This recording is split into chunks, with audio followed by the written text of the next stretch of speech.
नमः सद्गुरुभ्यो नमो नमः सद्गुरुभ्यो नमो नमः जन्माद्यस्य यतोऽन्वयादितरतश्चार्थेष्वभिज्ञस्वराट् तेने ब्रह्महृदाय आदिकवये मुह्यन्ति यत्सूरयः तेजो वारिमृदां यथा विनिमयो यत्र त्रिसर्गो मृषा धाम्ना स्वेन सदा निरस्तकुहकं सत्यं परं धीमहि धर्मः प्रोज्झितगीतमोऽत्र परमो निर्मत्सराणां सतां वेद्यं वास्तवमत्र वस्तु शिवतं तापत्रयोन्मूलनं श्रीमद्भागवते महामुनिकृते किद्वा परैरीश्वरः सद्यो हृद्यवर्ध्यतेऽत्र कृतिभिः श्रूषुभिस्तत्क्षणात् निगमकल्पतरोर्गलितं फलं शुकमुखाद्भुतद्रवसंयुतं पिबत भागवतं रसमालयं मुहुरहो रसिकाः भुवि भावुकाः नाम संकीर्तनं यस्य सर्वपापप्रणाशनं प्रणामो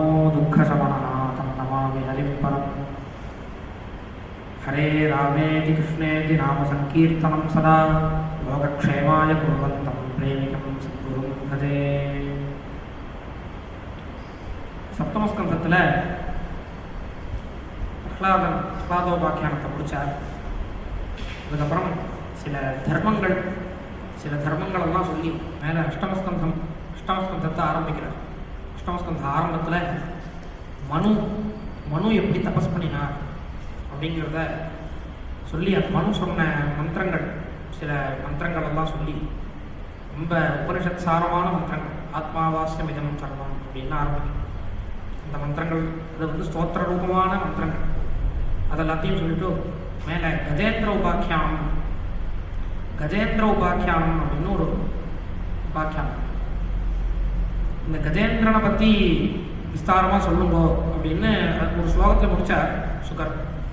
இது இன்னும் விஸ்தாரமாக சொல்லுங்கோன்னு பரிசத்து கேட்டதும் ஆரம்பித்தார். திரிகூட்டம் அப்படின்னு ஒரு மலை, அந்த மலையில் கஜேந்திரன் அப்படின்னு ஒரு யானை தலைவன். அந்த யானை கூட்டத்துக்கு தலைவனாக ஒரு யானை இருந்தது. அந்த யானை ரொம்ப பலசாலியான யானை. அந்த யானையை பார்த்தா சிங்கங்கள்லாம் பயப்படும், அது மாதிரியான யானை. அது இப்படி சஞ்சாரம் பண்ணிட்டு இருந்தது. தன்னுடைய குழந்தைகள் கூட்டம் எல்லாத்தோடையும் சஞ்சாரம் பண்ணிட்டு இருந்தது. அது ஒரு குளத்துக்கு வந்தது, ஒரு சரஸுக்கு வந்தது. அந்த குளத்தில் குளிச்சுட்டு ஜலம் குடிக்கணும் அப்படிங்கிறதுக்காக வந்தது. அங்கே வந்து அது நன்னா விகாரம் பண்ணிட்டு இருந்தது, ஜலக்கிரீடை பண்ணிட்டு இருந்தது. என்னாச்சு, ஒரு முதல்ல அந்த யானையோட காலை பிடிச்சிடுச்சு. யானை காலை பிடிச்சதும் காலம் போராடினது அந்த முதலையோட. அது முதலைக்கு ரொம்ப பலம் ஜாஸ்தி ஜலத்தில் இருக்கும்போது.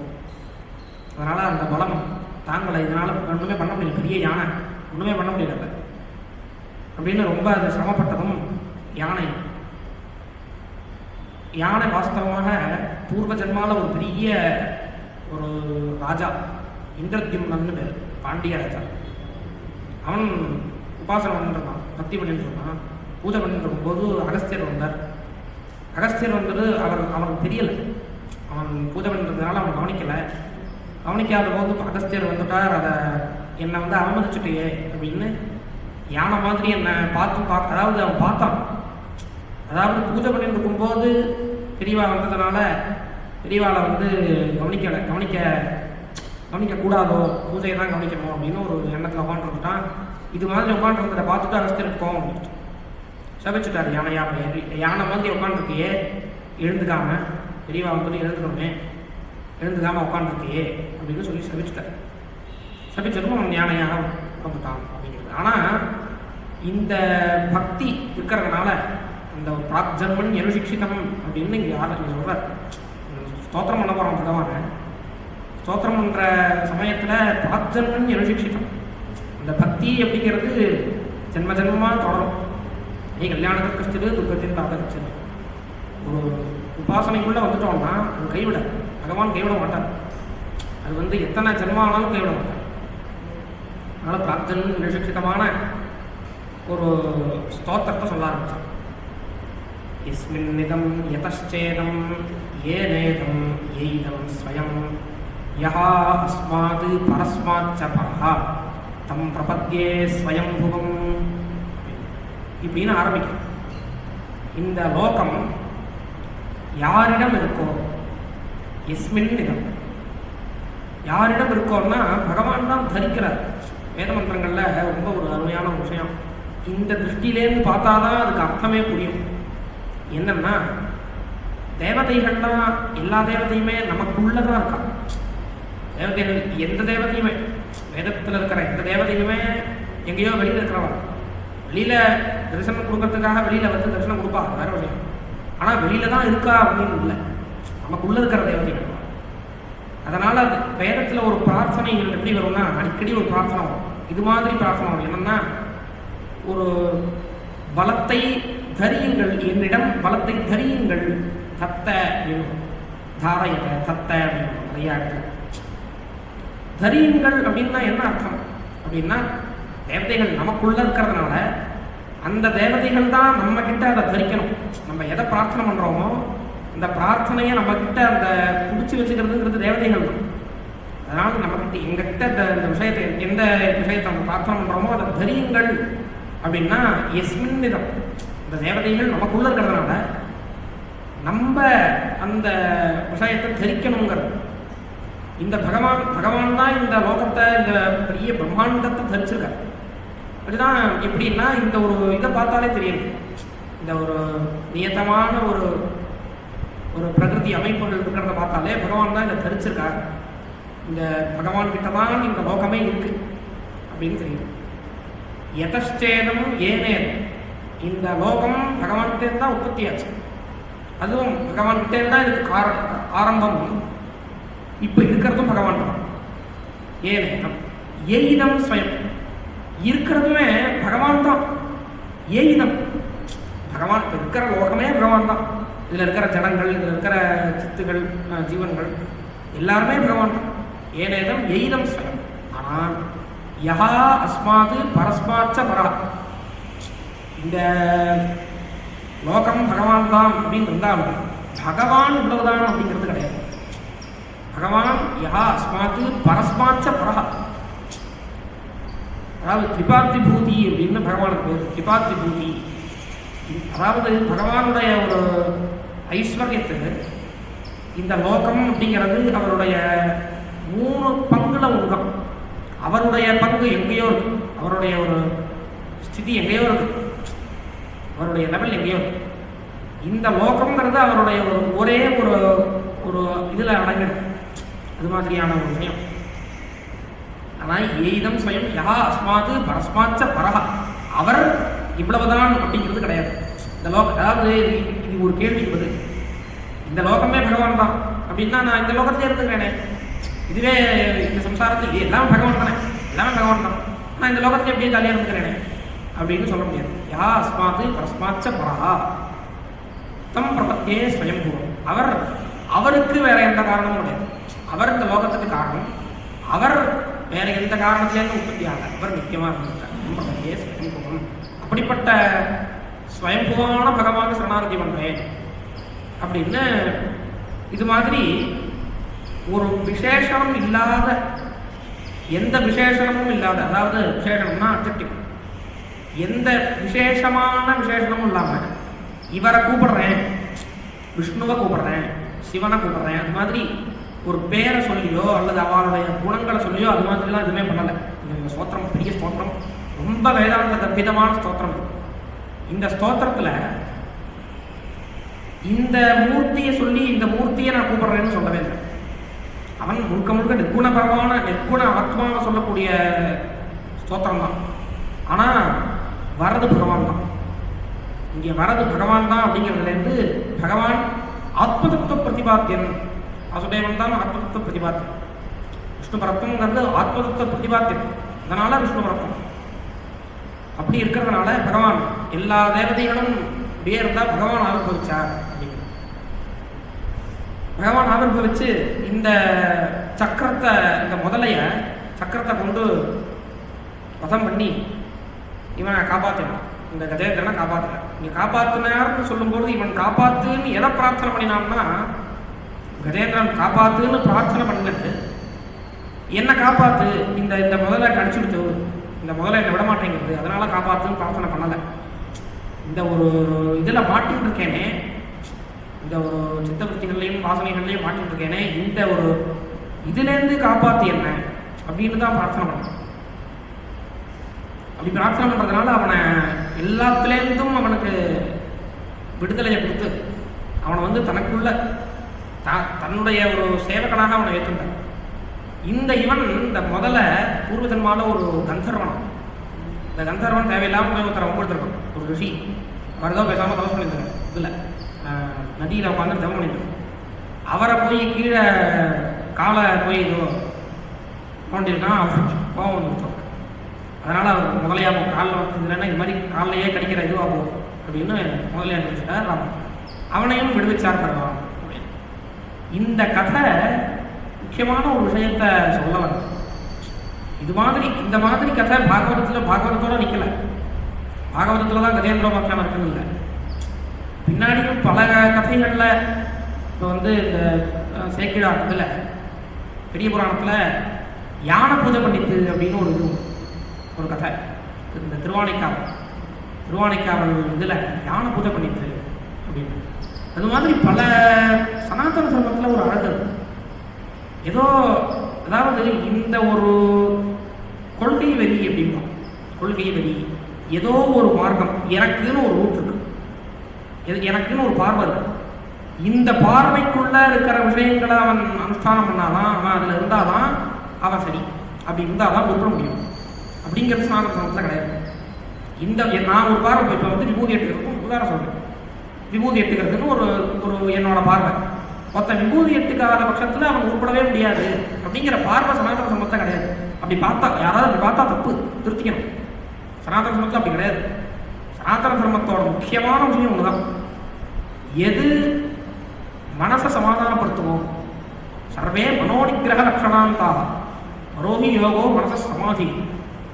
எது மனசை சமாதானப்படுத்துமோ, எந்த ஒரு அனுஷ்டானங்கள், எந்த ஒரு யோகமோ பக்தியோ எது மனசை சமாதானப்படுத்துமோ அது பண்றது அப்படிங்கிறது தான் அதுல விஷயமாகும். இங்க வந்து இந்த ஒரு கொள்கைக்குள்ள, இந்த ஒரு திருஷ்டிக்குள்ள அவன் வரல, இந்த காரியத்தை அவன் பண்ணல, அதனால அவன் தப்பு அப்படிங்கிறது கிடையாது. அப்படிங்கிறது எவ்வளவு தூரத்துக்கு போகும்னா, மனுஷனா இருந்தாதான் உருப்பட முடியும் அப்படிங்கிறது கூட கிடையாது. இது எவ்வளவு பெரிய ஒரு பரந்த பார்வை. இந்த ஒரு மனுஷனா பிறந்தாதான் வந்து அவன் உருப்பட முடியும், மோட்சத்துக்கு போக முடியும், அவன் வந்து உருப்பட முடியும் அப்படிங்கிறது கூட கிடையாது. வேதத்திலேயே ஒரு மந்திரம் யானையே மெனக்கிட்டு சொல்றேன். இப்போ ராஜேவ சுப்ரதா அப்படின்னு சொல்றேன். சுப்ரதம் உடைய யானை. விரதம்னா என்னன்னா, இங்க மனசு சமாதானப்படுத்துறதுக்கு என்ன வழியோ அதுவாக தான் இருக்க முடியும். ஏன்னா வெளியில நம்ம வந்து யானை வந்து ஒரு பெரிய ஹோமம் பண்றதா, பெரிய யாகம் பண்றதா, அதெல்லாம் இல்லை. அப்ப எது மனசை சமாதானப்படுத்துமோ அதுக்கு கிடையாதுன்னு நம்ம சொல்ல முடியாது. அதுக்கு நமக்கு தெரியாது யானை தனக்கு என்ன பண்ணிக்கிறது அப்படின்னு நமக்கு தெரியாது. அதனால அது வேதத்தோட இல்லாம திரும்பி அந்த கதைகள் பின்னாடி திரும்பி இந்த கஜேந்திரோபாக்கியானமோ பல மிருகங்களோட கதை இருக்கு.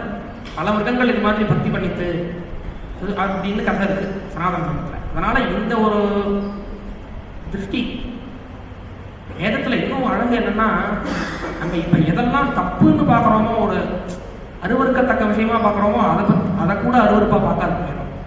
இப்ப நாய் அப்படின்னா நமக்கு ஒரு அருவறுப்பு இருக்கு இல்லையா? வேதத்துல ஒரு மந்திரம் இருக்கு.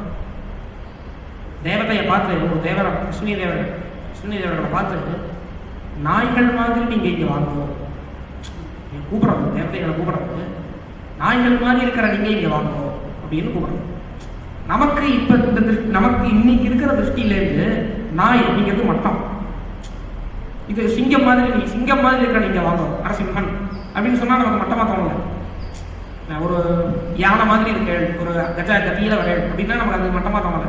ஆனா நமக்கு இன்னைக்கு இருக்கிற திருஷ்டி நாயை வந்து தப்பா பாக்குற, ஒரு மட்டமா பாக்குற திருஷ்டி. இந்த திருஷ்டியிலேருந்து நம்ம வேதத்தை பார்த்தோம்னா இப்படி இருக்கடா, அப்படி இருக்கு அப்படின்னு. ஆனா வேதத்தோட திருஷ்டி நாயை மட்டமா பார்க்கல வேதம். அதனால நாய்கள் மாதிரி இருக்கிற இது மாதிரி பல மந்திரங்கள் இருக்கு. பல மந்திரங்கள் எந்த மிருகத்தையுமே மட்டமா பார்க்காம, அந்த மிருகங்களுக்குள்ள இருக்கிற அந்த ஒரு விரதம், அந்த அந்த அந்த மிருகங்களுக்குள்ள இருக்கிற ஒரு ஆன்மீகம், அதையுமே மதிக்கிற ஒரு மதம் சனாதன தர்மங்கிறத நம்ம புரிஞ்சுக்கணும். அதுதான் விஷயம். அதனால இந்த கஜேந்திரோபாக்கியானம் முதலிய கதைகள் பாகவதத்திலையும் இந்த மாதிரி நல்ல சில கதைகள்லாம் உண்டு. மிருகங்கள் கதையெல்லாம் அது இதெல்லாமே அதுதான் சொல்றோம். மிருகங்களும் ஆன்மீகத்தில் முன்னேற முடியும். நமக்கு தெரியாது, நமக்கு ஒண்ணுமே மிருகத்தை பத்தி என்ன தெரியும்? நமக்கு அதனுடைய பாஷை தெரியுமா, அதனுடைய கத்தி தெரியுமா? எதுவுமே தெரியாது. அதனால நமக்கு இன்னி திருஷ்டிலன்னு பார்த்தோம்னா அது தெரியாது. ஆனா அதுக்குள்ள இருக்கு அப்படிங்கிறதுலாம் எல்லாம் சொல்றோம் இந்த கதைகள்லாம். இந்த கதைகளை சொல்லிட்டு கஜேந்திரோபாக்கியானம் சொல்லிட்டு மேல அமிர்தமதனம்னு ஒரு கதை. அமிர்தமதனம் பொதுவாக தேவதைகளை பத்தி பாகவதாதி கிரந்தங்கள், அதாவது புராணங்கள்ல வர, முக்கியமா பாகவதத்துல வர கதைகள் எல்லாமே தத்துவார்த்தத்தை தான் சொல்றது. எல்லாமே தத்துவார்த்தத்தை தான் சொல்றது. அது வெளியில ஒரு கதை மாதிரி இருக்கும். ஆனா அதுக்குள்ள இருக்கிற தத்துவத்தை தெரிஞ்சுக்கணும். அதை புரிஞ்சுட்டு நிறைய பேர் நிறைய விஷயம் பண்ணியிருக்காங்க. முக்கியமா ஸ்ரீயம்னா அமிர்தமதனத்துக்கு முக்கியமா ஒரு கீர்த்தனமே பண்ணியிருக்காங்க. அதை அப்படியே ஒரு யோகமா வர்ணிச்சு பண்ணியிருக்காங்க. நான் இந்த கதையை சொல்லிட்டு சொல்றேன். அமிர்தமதனம் அதில் ஆரம்பம் என்னன்னா, கதையை முழுக்க சொல்லிடுறேன். துர்வாசர்னு ஒரு ரிஷி, துர்வாசஸ் அப்படின்னு பேர். அவர் எங்கேயோ கைலாசத்துக்கு போய் அம்பாள் அவருக்கு ஒரு மாலையை கொடுத்தார். அந்த மாலையை இந்திரன் போகிற வழியில் வந்தான் அப்படிங்கிறதுனால இந்திரனுக்கு அந்த மாலையை சமர்ப்பித்தார். இந்த பிரசாதம் அப்படின்னு கொடுத்தார். இந்திரன் என்ன பண்ணா, அதை யானை மேலே வச்சான். யானை என்ன பண்ணிட்டு, யானைக்கு தெரியுமா அது அந்த மாலையை கீழே போட்டு முடிச்சுடுச்சு, தொகைச்சுடுச்சு. அது பண்ணதும் துர்வாசர் ரொம்ப கோபம் வந்துச்சு. இது மாதிரி நீ பண்ணுறியே, நான் ஒரு பிரசாதத்தை கொடுத்தா அதை தலையில் வச்சுக்க வேண்டாமா, அதை மதிப்போட நடத்த வேண்டாமா? பிரசாதம்ங்கிறது என்னன்னா மதிப்பு தான். பிரசாதம் மதிப்புக்காக தான் பிரசாதம். அதை நம்ம எவ்வளோ அதை என்ன பண்ணுறோங்கிறது விஷயம் இல்லை, அதை எவ்வளோ நம்ம மதிக்கிறோங்கிறது தான் பிரசாதத்தோட பாயிண்டே. நம்ம அதை எவ்வளோ மதிக்கிறோங்கிறத வச்சு தான். நீ இது மாதிரி பண்ணுறையே, அது ஒரு அலங்கார வஸ்துவாக வெள்ளை போடுறது கூட சுவாரஸ்யம் இல்லை. பிரசாதத்தை தான் அலங்கார வஸ்துவாக வெள்ளை வைக்கிறது கூட நம்ம அதை மதிச்சா வெள்ளை வைக்கலாம். வெள்ளை வைக்கிறதுங்கிறத மதிச்சா வைக்கலாம். ஆனால் அது ஒரு வெறும்னா அலங்காரம் அப்படிங்கிறதுக்காக வைக்கிறது கூட சுவாரஸ்யம் இல்லை. இந்த யானைக்கு அலங்காரமாக தான் அவன் போட்டான். ஆனால் யானை அதை தொலைச்சதுக்கு பார்த்தோன்னே இவர் ரொம்ப கோபம், அது நீ மதிக்கலையே அப்படின்னு அவனை இது மாதிரி உங்களுக்கு இந்த ஐஸ்வர்யங்கள்லாம் அவங்கள்ட்டேருந்து போயிடட்டும் அப்படின்னு சபிச்சுட்டார். சபிச்சதும் தேவாலெலாம் ரொம்ப கஷ்டப்பட்டு பகவான்கிட்ட போய் இது மாதிரி பிரார்த்தனை பண்ணான்.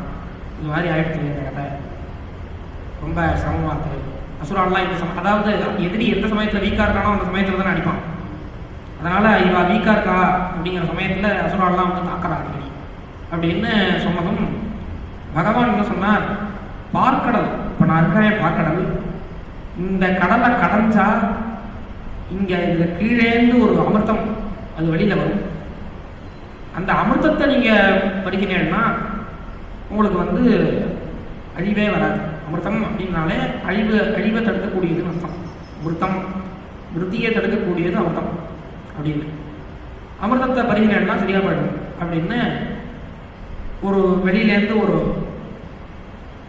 ஒரு மலை, அந்த மலையை எடுத்துன்னு வந்தால் மந்தர மலை அப்படின்னு பேர் இருக்குது.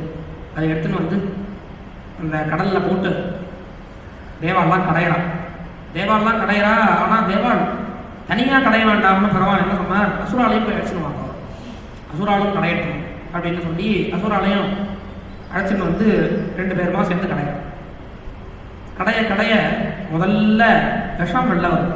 அந்த கடல்லேருந்து விஷம் முதல்ல வெளில வருது.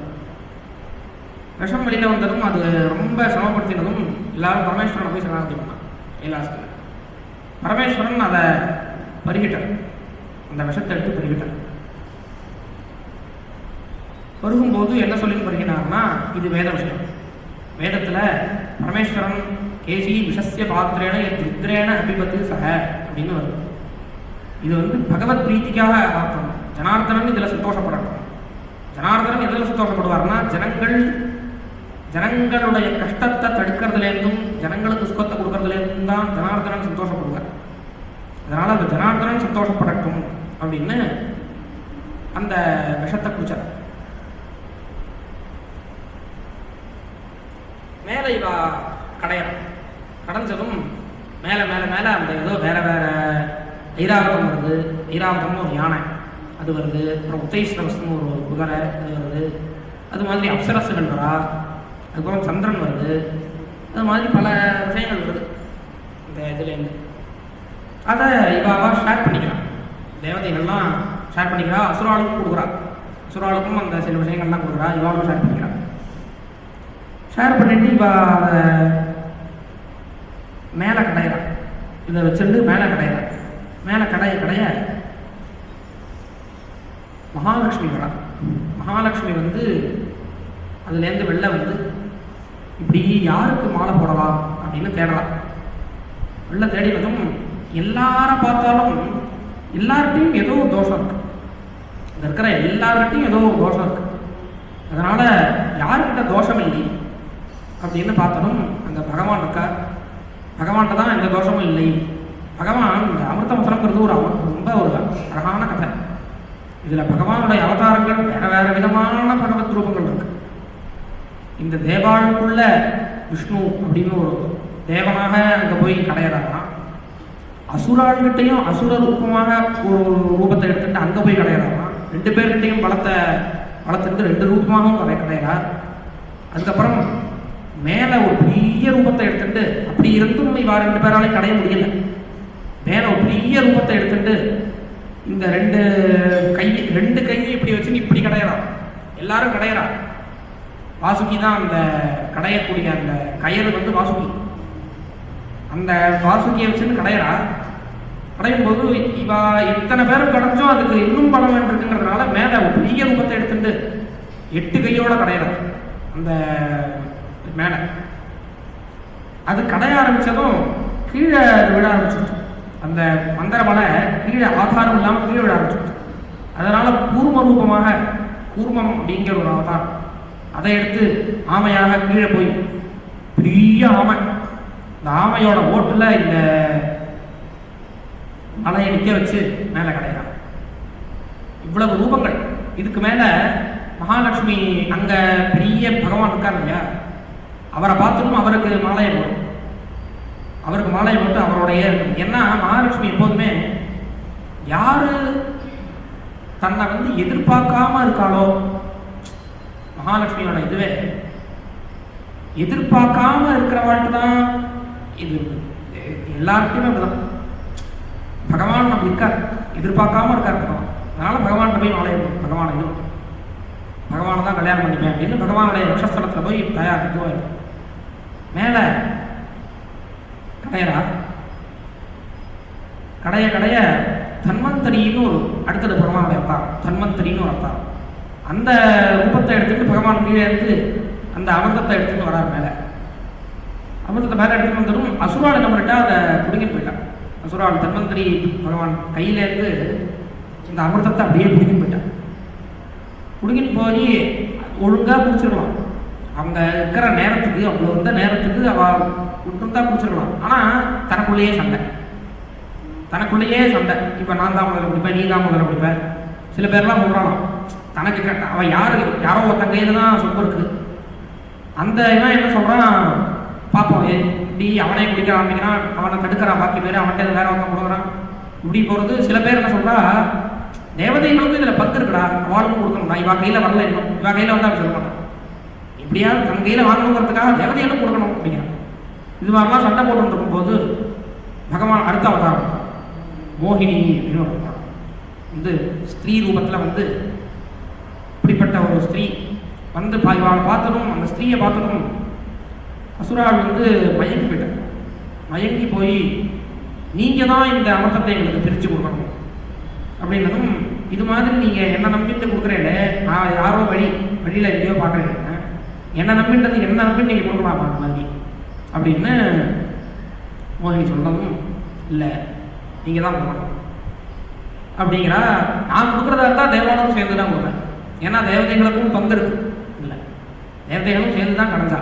அதனால தேவதைகளுக்கு பங்கு இருக்கிறதுனால நான் தேவதை கொடுக்குறதா இருந்தால் தேவதைகளுக்கு சேர்ந்து தான் கொடுப்பேன் அப்படிங்கிறேன். அப்படின்றதும் சரி நீங்கள் கொடுத்தா என்ன வேணால் பண்ணலாம் அப்படின்னு இவா இந்த அசுராள் அவர் கையில் கொடுத்துட்டான். அடுத்த நாள் காத்தால எல்லா அனுஷ்டானங்களையும் முடிச்சுட்டு எல்லாரும் வந்தாலாம். எல்லாரும் வரிசையாக தேவாலாம் ஒரு சைடு, அசுராலாம் ஒரு சைடு உட்காந்து. இங்கே உட்காந்துருக்கும்போது மோகினி வந்தா. வந்து இந்த அமிர்த பாத்திரம் கையில் இருக்குது. இந்த அமிர்தத்துலேருந்து ஒவ்வொரு நிறையா கொடுக்குறா, எல்லாருக்கும் கொடுக்குறா. யார் கொடுக்குறான்னா தேவாளுக்கு கொடுக்குறா. தேவாளுக்கே கொடுத்துன்னு வரா. அசுராலாம் அவளை பார்த்து மோகிச்சு போயிட்டதுனால அமிர்தத்தில் ஒரு இதுவே இல்லை இவள். இந்த அசுராளுக்கு அப்படியே மோகிச்சு போயிட்டான். இவன் அதை இது பண்ணிட்டு தேவாளுக்கே கொடுத்து போயிட்டே இருக்கா. இங்கேருந்து ஒரு அசுரன் அதை பார்க்குறான். இங்கேருந்து ஒரு அசுரன் அதை பார்க்குறான். அதை பார்த்து இது மாதிரி இந்த இவாளெலாம் வந்து பிரிக்கங்களாக இருக்குகள், இப்படியே எனக்கு வந்து நமக்கு மிஸ் ஆகிடும், இவாளை விட்டுட்டு நம்ம அங்கே போயிடுவோம்னு சொல்லி அங்கே போய் உட்காந்துருவோம். உட்காந்துருந்தது எங்கே உட்காந்துருக்கணும்? எங்கேயாவது மறைவாக ஓரமாக போய் உட்காந்துருக்க மாட்டான். இங்கேயோ நடுவில் போய் உட்காண்டான். இந்த பக்கம் சூரியன், இந்த பக்கம் சந்திரன். விஷம் வெளிச்சம் அப்படியே ரொம்ப வெளிச்சம் ஜாஸ்தி. அங்கே போய் உட்காண்டான். உட்காண்டதும் பகவான் தெரியும் இது மாதிரி உட்காந்துருக்கான்னு தெரியும். சரி உட்காந்துட்டான், சரி போதும். அதாவது வாஸ்தவமாக இருக்கிறதே இன்னொரு பத்திக்கு போடாமல் இந்த பத்திக்கு தான் போட போகிறோம். சரி இந்த பத்தியிலையும் இவனுக்கு போடாமல் போக வேண்டாம் அப்படின்னு இவனுக்கு போட்டார். இவனுக்கு போட்டதும் சூர்யா சந்திரர்கள் காட்டி கொடுத்துட்டான். காட்டி கொடுத்ததும் பகவானுக்கு ஒரு மாதிரி சங்கடம் ஆயிடுச்சு. அதனால் அவனை வதம் பண்ணலான்னு அதே இந்த கரண்டியை எடுத்துட்டு அவனை அடித்தா. அவனுடைய தலை கீழே போய் விழுந்துட்டும், ஆனால் தலை துடிக்கிறது. அவனை என்னடா இப்படி ஆகிடுச்சு, ஏன்னா அமிர்தத்தை குடிச்சிட்டான், அமிர்தத்தை குடிச்சா சாக மாட்டான். அதனால் அவன் கீழே போய் அது விழுந்துருச்சு. அந்த தலை விழுந்து ஆனால் உயிர் இருக்கு. ஆனால் அதனால் அவனை வந்து சரி பண்ணி 2 இதுவாக ஆக்கி, ராகு கேது அப்படின்னு 2 பேரை ஆக்கி அவனை அதை குடிச்சிட்டான். அதுக்கப்புறம் தேவதைகளுக்கே போட்டு முடித்ததும் அசுராளுக்கு ரொம்ப இதுவாயிடுச்சு, ரொம்ப சிரமமாயிடுச்சு. அப்போ இந்த மோகினி மறந்து போயிட்டான். அசுராள் தேவதைகளோட சண்டைக்கு போனதும் தேவாலாம் ரொம்ப இதுவாக ரொம்ப பவர்ஃபுல்லாக இருக்கா. அசுராலை வந்து ரொம்ப அடிக்கிறான். அடித்ததும் அங்கே நாரதர் வந்தார்.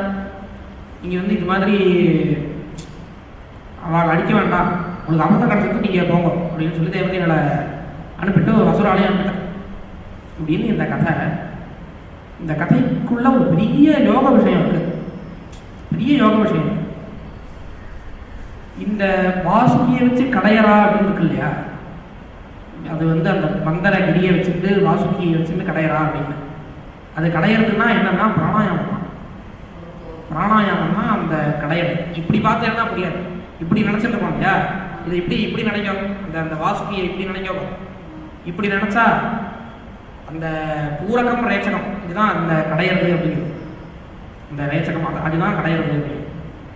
முதல்ல விஷம் வந்தது, அந்த கடையிறதுலேருந்து முதல்ல விஷம் வந்ததுன்னு இருக்கு இல்லையா, அது என்னன்னா பொதுவாக தியானத்தில் முதல்ல ஒருத்தன் தியானத்தில் உட்காந்துருந்தான்னா முதல்ல அவனுக்கு அந்த தியானத்தில் உட்காந்துட்டு மனசை கட்டுப்படுத்தும் போது கெட்ட விஷயங்கள் தான் முதல்ல ஞாபகத்துக்கு வரும்.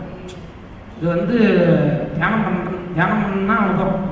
முதல்ல தியானம் பண்ண ஆரம்பிக்கும் போது கெட்ட விஷயங்கள் தான் ஞாபகத்துக்கு வரும்.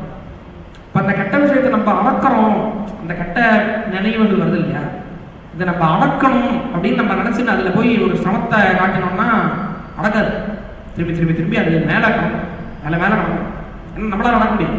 அதனால் என்ன பண்ணணும், இதுக்கு வந்து இது பகவான் கிட்ட அதை விட்டுணும். இந்த கெட்ட விஷயங்கள் நினைவுக்கு வரும்போது இது அடக்கிறதுக்கு என்ன வழின்னா, நம்ம ஏதோ ஒரு நாமாவையோ எதையோ ஒன்று பிடிச்சிட்டு நம்ம வந்து ஓரமாக இருக்கணும்.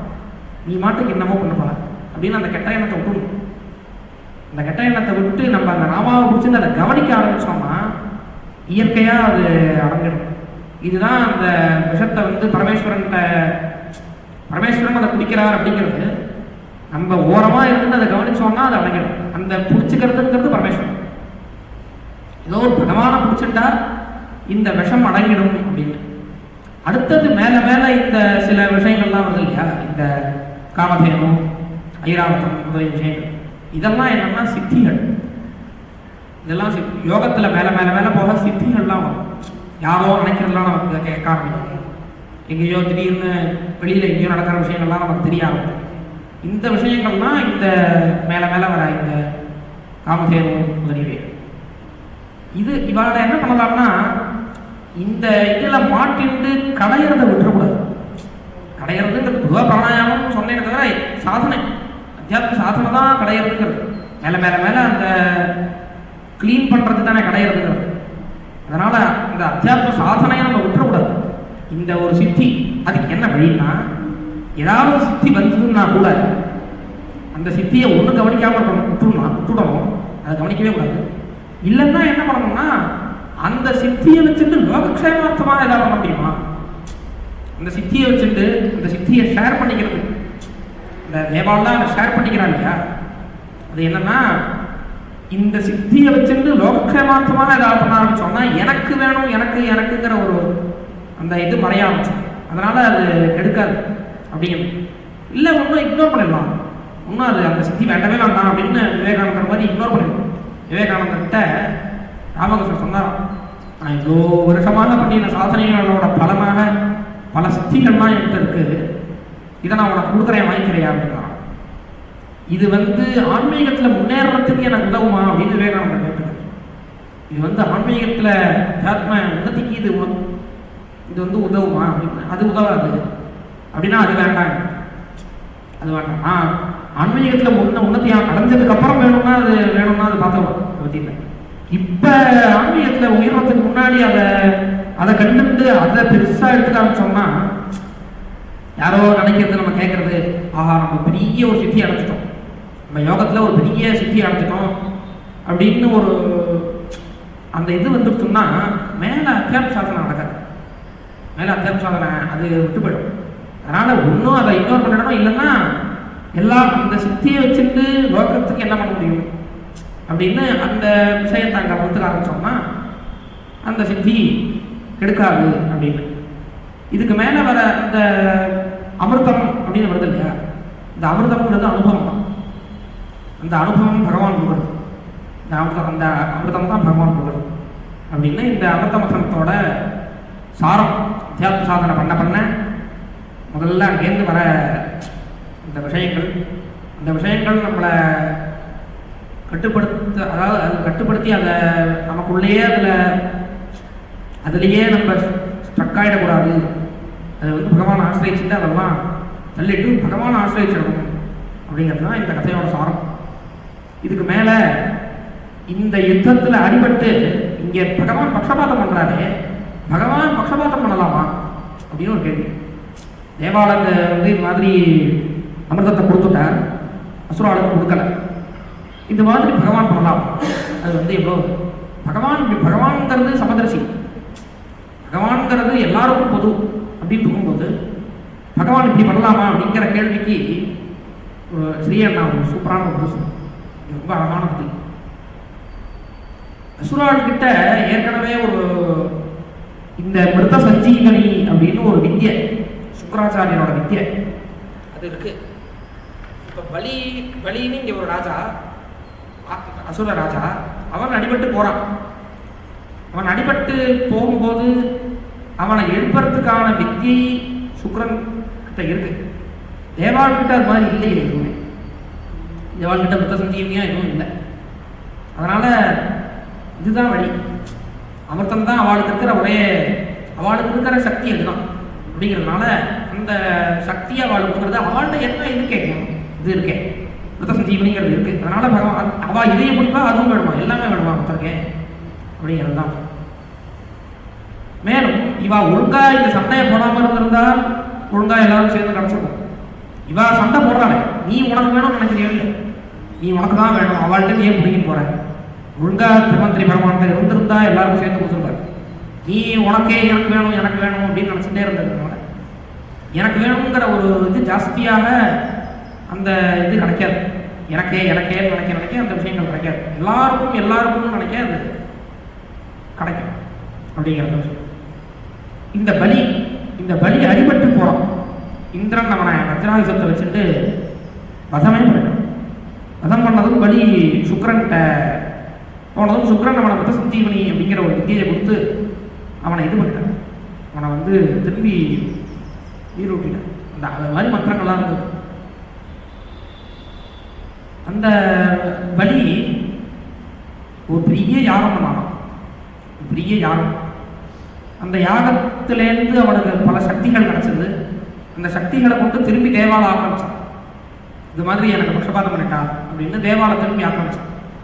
ஆக்கிரமிச்சு ஸ்வர்க்கத்தையே ஆரம்பிச்சிட்டான். இந்திராதி தேவர்கள் எல்லாரையும் ஆக்கிரமிச்சு அந்த ஸ்வர்க்கத்தில் போய் இவன் உட்காந்துட்டான். ஆனால் இவ்வளவு இருந்துமே பலி நல்லவன். அவன் சத்ருக்கள் அப்படிங்கிற ஒரு திருஷ்டியில் தேவாலை கஷ்டப்படுத்துறானே தவிர மற்ற அசுரர்கள் மாதிரி என் பாக்கி இது எல்லாத்தையும் தடுத்து நான் தான் அப்படின்னு அப்படி அது மாதிரிலாம் பண்ணலை. நல்ல மன்னன்.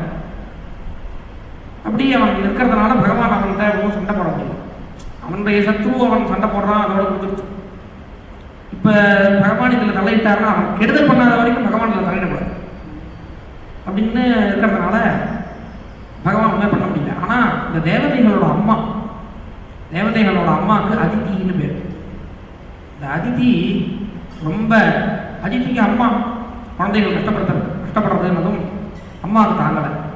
அதனால் அதித்தி என்ன பண்ணால் ரொம்ப வருத்தப்பட்டு கஷ்யபர்கிட்ட போய் சொன்னான். கஷ்யபர் அங்கங்கே தபஸில் இருப்பார், அப்பப்போ தபஸில் இருப்பார் ஒருவர்.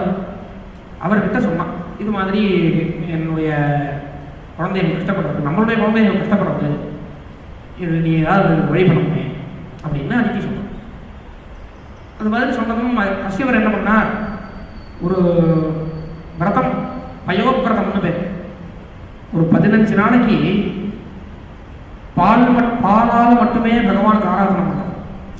அபிஷேகம், பால் அபிஷேகம், நைவேத்தியம், பால் நைவேத்தியம், நம்மளும் பாலையே குடிக்கிறது அப்படின்னு ஒரு 15 நாளைக்கு பயோவிரதம்னு ஒரு விரதம்.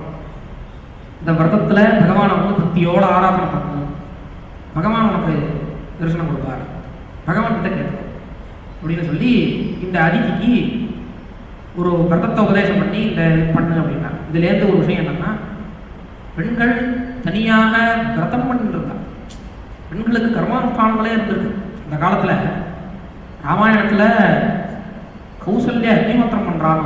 கௌசல்யா தசரதர் போனதுக்கப்புறம் அது மாதிரி பல இதில் பெண்களுக்கு இதில் பாகவதத்திலேயே ஒரு விஷயம் உண்டு. இந்த விரதங்களுக்கு அதித்தி பண்ணுற விரதத்துக்கு இந்த விரதத்தை பற்றி கஷ்யபர் சொல்லும்போது சொல்கிறார், இந்த பெண்கள் பண்ணுற இந்த விரதத்துக்கு புருஷாலாம் ஹெல்ப்பாக இருக்கணும். அவனுடைய கணவனும் அந்த எந்த பெண் இந்த பயோவிரதம் பண்ணுறாளோ அவளுக்கு அந்த பெண்ணுக்கு அவருடைய கணவன் இதுவாக இருக்கணும், ஹெல்ப்பாக இருக்கணும் அப்படின்னு சொல்கிறோம். அவ்வளோ அளவுக்கு இருந்திருக்கு. இந்த பயோவிரதம் பண்ணுறாய் இந்த அதித்தி பண்ணும்பொழுது 15 நாளைக்கு நன்னா அந்த விரதத்தை அனுஷ்டானம் பண்ணி பக்தியோட ஆராதனை பண்ணதும் பகவான் ஆவிர்வவிச்சிட்டார். பகவான் என்ன பலம் வேணும் அப்படின்னா, இது மாதிரி என் குழந்தைகள்லாம் கஷ்டப்படுறது, என்னுடைய குழந்தைகள்லாம் கஷ்டப்படுறது, இதுக்கு ஏதாவது என்ன வழி பண்ண முடியுமா அப்படின்னு அதித்தி பகவான்கிட்ட கேட்டதும் பகவான் அப்படி யோசித்தார். அவன் ரொம்ப நல்லவன். அது தவிர பெரிய தபஸ்வி பலி.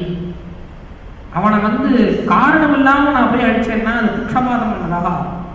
அதனால பகவான் பட்சபாதம் பண்ண மாட்டான். ஏதாவது காரணமே இல்லாத ஒருத்தருக்கு சப்போர்ட் பண்ணுறது அப்படிங்கிறது பண்ண மாட்டார். ஆனால் நீ என்னை ஆசிரியிச்சுட்ட, அதனால் உன்னை கைவிடவும் முடியாது, அதனால் நான் அழகாக ஒரு வழி பண்ணுறேன் அப்படின்னு இந்த பகவான் பண்ணுற இந்த வழி 2 பேருக்கும் சமமான வழி. இது பின்னாடி பார்த்தா தான் தெரியும். இவன்கிட்டேருந்து ஸ்வர்க்கத்தை எடுத்துட்டார் வழிகிட்டேருந்து. ஆனால் சுதலம்னு ஸ்வர்க்கத்தை விட ஒரு பெரிய போகம் இருக்கக்கூடிய லோகம், இந்த லோகத்தை கொடுக்க போகிறாரு.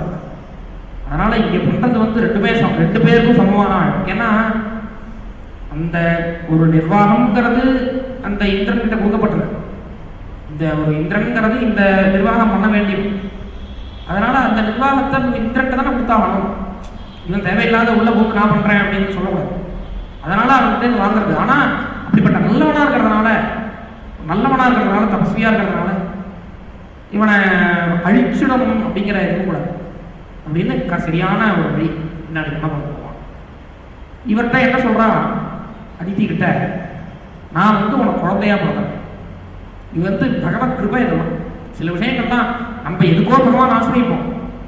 வாஸ்தவமாக நம்ம ஆசிரியச்சது இந்த ஹிருதயத்திலேருந்து பகவான் ஆசிரியக்கிறது அப்படி இருந்ததுன்னா பகவான் என்ன, பகவான் வந்து கொடுக்குற வரம் இந்த எதுக்காக நீ ஆசிரியச்சையோ அதுக்காக தான் அந்த வரம் கொடுத்துட்டு ஒரு பிஸ்னஸ் மேன் மாதிரி இதை அவன் கொடுத்தான், நான் இதுக்கு திருப்பி பதில் கொடுத்தேன் அப்படிங்கிற மாதிரி போயிட மாட்டேன். அதுக்கு மேலே நீ வந்து என்னை ஆசிரியச்சதுனால உனக்கு மேல் மேலே நான் கிருபை பண்ணுவேன் அப்படின்னு பகவானுடைய இது. அவனை வந்து எப்படி வேணா சமாளிச்சிடலாம் அது வழிய. ஆனால் உனக்கு நான் குழந்தையா பிறக்கிறேன் அப்படின்னு இந்த அதிதிக்கு குழந்தையாக பகவானே பிறக்கிறேன். அந்த பகவான் அதிதிக்கு குழந்தையா பிறந்து 5 வயசு ஆனதுக்கப்புறம் ராவணருக்கு பூணல் போடுறாரு. கஷ்யபர் பூணல் போடுறது உபநயனம் அப்படின்னு அந்த சம்ஸ்காரம். உபநயனம் பண்ணி அதுக்கப்புறம் அவன்கிட்ட தானம் பண்ணும். பூணல் போடுறது விஸ்தாரமாக சொல்கிறாரு. இந்த பூணல் போடுறது, பூணல்ங்கிறது நம்ம கல்ச்சரில் இருக்கிற விஷயம். பூணல்ங்கிற ஒரு விஷயத்தை வச்சுட்டு இன்னைக்கு ரொம்ப பூணல் இருந்தால் அவன் கெட்டவன் அப்படிங்கிற மாதிரி திருப்தி இருக்கு வெளியில் பொதுவாக. ஆனால் நம்ம தமிழ் கலாச்சாரத்தில் பூணல் உண்டு. திருமுருகாற்று படையில் பூணலை பற்றி இருக்கு. பூணலை பற்றியே பூணல் அப்படின்னு அதில் பூணல் எப்படிலாம் இருக்கும் இதெல்லாம் இருக்கு. இது மாதிரி பல சங்க இலக்கியங்களில் பூணலை பற்றி இருக்கு. அதெல்லாம் பூணல் போட்டுட்டாலே அவன் கெட்டவன் அப்படிங்கிற திருப்தி. என்ன ஒரு அநியாயமான உன்னுடைய கல்ச்சர் பாரு. குடும்பி வச்சுட்டா தப்பு, பூணல் வச்சுட்டா தப்பு. இதெல்லாம் நம்மளுடைய வேற யாரோடைய கல்ச்சர்னு இவனே நினைச்சுட்டு இங்கே தப்பு சொல்றவனே இந்த கல்ச்சர் வேற ஒருத்தரோட கல்ச்சர் நினைச்சுட்டு இருக்கான். உன்னோட கல்ச்சர் உனக்கு தெரியல. குடுமி வச்சுட்ட ராஜாக்கள்லாம் குடுமிங்கிற பேர் வச்சுட்டு முதுகுடுமி பெருவழுதின்னு ஒருத்தன். முதுகுடுமி பெருவழுதினே ஒருத்தருக்கு பேர். முதுகுடுமினா பெரிய குடுமி வச்சுன்னு ஒரு ராஜா இருந்தான். இது மாதிரி குடுமி வச்சுட்டு இருக்கிற இதுவோ அல்லது பூணல் போட்டு இருக்கிறதோ பிரம்மச்சாரி படிக்கிறவெல்லாம் தண்டம் வச்சுட்டு இருப்பான். இங்கே வாமனருக்கே தண்டம் கொடுத்தாருன்னு சொல்ல போகிறோம். சின்ன வயசுலாம் தண்டம் வச்சுருக்கோம். தண்டத்தை பற்றி இருக்கு, சங்க இலக்கியத்தில் இருக்கு, புறநானூறு இருக்குன்னு நினைக்கிறேன். அது மாதிரி நம்மளோட கல்ச்சர் இது நமக்கு தெரியல. அதுக்கு இந்த புஸ்தகத்தை நம்ம படிக்கவே ஜென்மால படிக்க போகிறது இல்லை யாரும். இந்த சங்க இலக்கியங்களை யாரும் படிக்கவும் போகிறது இல்லை. அடுத்தவன் வந்து அது உன்னோட கல்ச்சர் இல்லை வேற யாரோ வேற எங்கேருந்தோ பூந்தவன் வந்தேரியோட கல்ச்சர்னு சொல்ல இவனுக்கு தெரியவே போகிறதில்ல. அதனால இவன் பெருசாக நம்ம ஏதோ பெரிய புத்திசாலி மாதிரி திட்ட ஆரம்பிப்பான். உன்னோட கல்ச்சர் அது இப்படி ஆயிடுச்சு. இந்த பூணல் போட்டார் ராமன். போட்டுட்டு இங்கேருந்து தானத்துக்கு போகிறார். தானம் வாங்குறது அப்படிங்கிறது ஒரு கல்ச்சர்.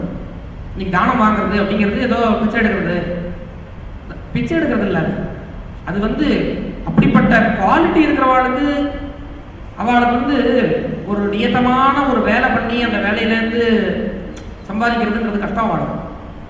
அதனால் அப்படி ஏன்னா வேலை ஜாஸ்தியாக வாழும். அவள் வந்து இந்த ஒரு நீ கொடுக்குற வேலைக்கு கீழே வேலை செஞ்சு இந்த தலைதாத்தி வரைக்கும் இந்த வேலை அப்படிங்கிறது அந்த காலத்தில் பல பேருக்கு, எல்லாரும் சொல்ல முடியாது, பல பேருக்கு அது சரியாக இல்லாததுனால அவள் வந்து தன்னுடைய படிப்போ தன்னுடைய ஒரு அனுஷ்டானமோ தன்னுடைய வேலைகளோ இதிலேயே இருந்துருப்பாள். அவளை காப்பாற்றணுங்கிறதுக்காக ஏற்படுத்தப்பட்ட விஷயம் தானம்ங்கிறது. இதுக்கும் சங்க இலக்கியத்தில் பிரமாணம் இருக்குது. தானம் வாங்குறா அப்படிங்கிறது பிரமாணம் இருக்குது. இதெல்லாம் இன்னைக்கு தப்பாக பார்க்கப்படும். ஏன்னா நமக்கு நம்ம கல்ச்சர் தெரியல. நீ வந்து சரி சம்ஸ்கிருத இலக்கியங்களை படிக்காத வேண்டாம், உன்னோட தமிழ் இலக்கியங்கள்ல இருக்குதுமா. இப்போ இந்த இதுவே அமிர்த வசனத்தை பற்றி சிலப்பதிகாரத்தில் இருக்கு. இது மாதிரி வாசுகியை போட்டு கடந்தையே அப்படின்னு இருக்கு. தெரியாதவன் அந்த இதெல்லாம் ஒரு கதையா, இந்த கடலை போட்டு கடந்தானா இது ஒரு கதையா அப்படின்னு சொல்லிட்டு இருக்காங்க. நீ உன்னோட சிலப்பதிகாரத்தை படிக்கிறியா இல்லையா? சிலப்பதிகாரத்தில் இருக்கா இல்லையா இந்த கதை? அதனால கல்ச்சர் நமக்கு தெரியாததுனால அது தெரியாம மறைச்சு போயிடுறதுனால அதை பற்றி பேசுறதுக்கும் ஆள் இல்லாமல் போயிட்டு இருக்கு. இவர் தானம் வாங்க போறார். ராவணர் வந்து பலிக்கு தானம் வாங்க போறார். அங்க போனதும் பலி இவருடைய ஒரு தேஜஸ்ல, ராவணருடைய ஒரு தேஜஸ், இப்படிப்பட்ட தேஜஸ் இருக்கிறதுனால எல்லாரும் எழுந்துட்டாங்க. அங்க இருக்கிற அந்த பலி முதலிய அங்க இருக்கிற ரிஷிகள், அந்த பலி நிறைய ரிஷிகள், அந்த யாகத்துல பல ரிஷிகள் இருந்தாலும் யாகம்ங்கிறதுமே பெரிய சங்க இலக்கியங்கள்ல பெரிய இது இருக்கு யாகத்துக்கு. பல பேர், பல ராஜாக்கள், பல பேர் யாகம் பண்ணியிருக்காங்க. நமக்கு தெரியாது யாகம் அப்படின்னா உடனே அது வெளியில எங்கேருந்து வந்தது. நம்ம இப்போ நீ சங்க இலக்கியமும் வெள்ளையில வந்ததா? எல்லாமே வெள்ளையில வந்துதான். நீ இந்த கல்ச்சரை வெள்ளையில வந்தது அப்படின்னு சொன்னால் எல்லாமே பாரதம், மகாபாரதம் வெள்ளை யாரோடைய கதை. சங்க இலக்கியத்தை பாரதத்தை பற்றி இருக்கு, ராமாயணம் யாரோ பாரதத்தை பற்றி இருக்கு, நிறைய இடத்துல இருக்கு, ரொம்ப பரவலாக இருக்கும். இந்த பாண்டவாளை பற்றியோ அல்லது இந்த பீமனை பற்றியோ பீஷ்மரை பற்றியோ நிறைய இருக்கிற மாதிரி, கர்ணனை பற்றியோ அது மாதிரி ராமாயணம் வெள்ளைன்னு வந்தவன் யாரோடையோ கதை அப்படின்னா நீ வந்து ஒன்று ஏற்றுக்கிறதா இருந்தால் எல்லாத்தையும் சேர்த்து ஏற்றுக்கணும்.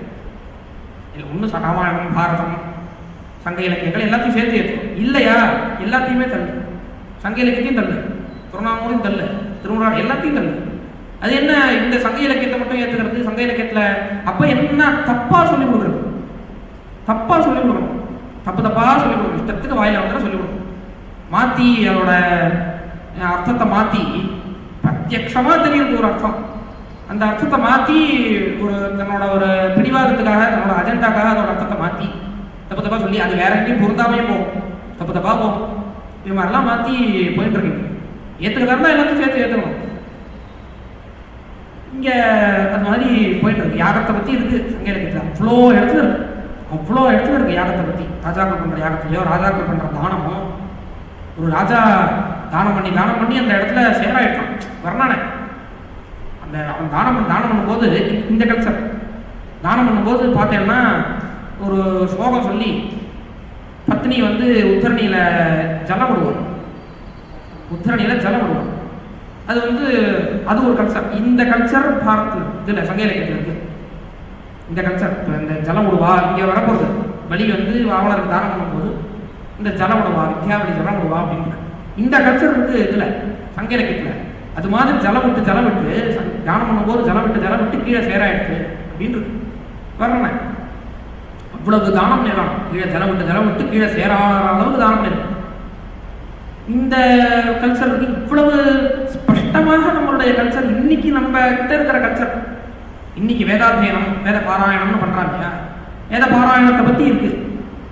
ஒரு சிராத்தம் பண்ணி வைக்கிறா, அல்லது ஒரு ஒரு ஒரு அபரகாரியங்கள்லாம் பண்ணி வைக்கிறா, யாராவது இதுவாயிட்டாங்கன்னா அவளை வந்து பண்ணி இது மாதிரிலாம் பண்ணி வைக்கிறா அப்படின்னு இருக்கு. புறநானூரில் இருக்கு இந்த விஷயம். அவன் அந்த தர்ப்பத்தை பரப்பி அந்த தர்ப்பத்து மேலே அந்த சரீரத்தை போட்டு வேத மந்திரங்களை சொல்றா அப்படின்னு இருக்கு. இப்படியே இருக்கு.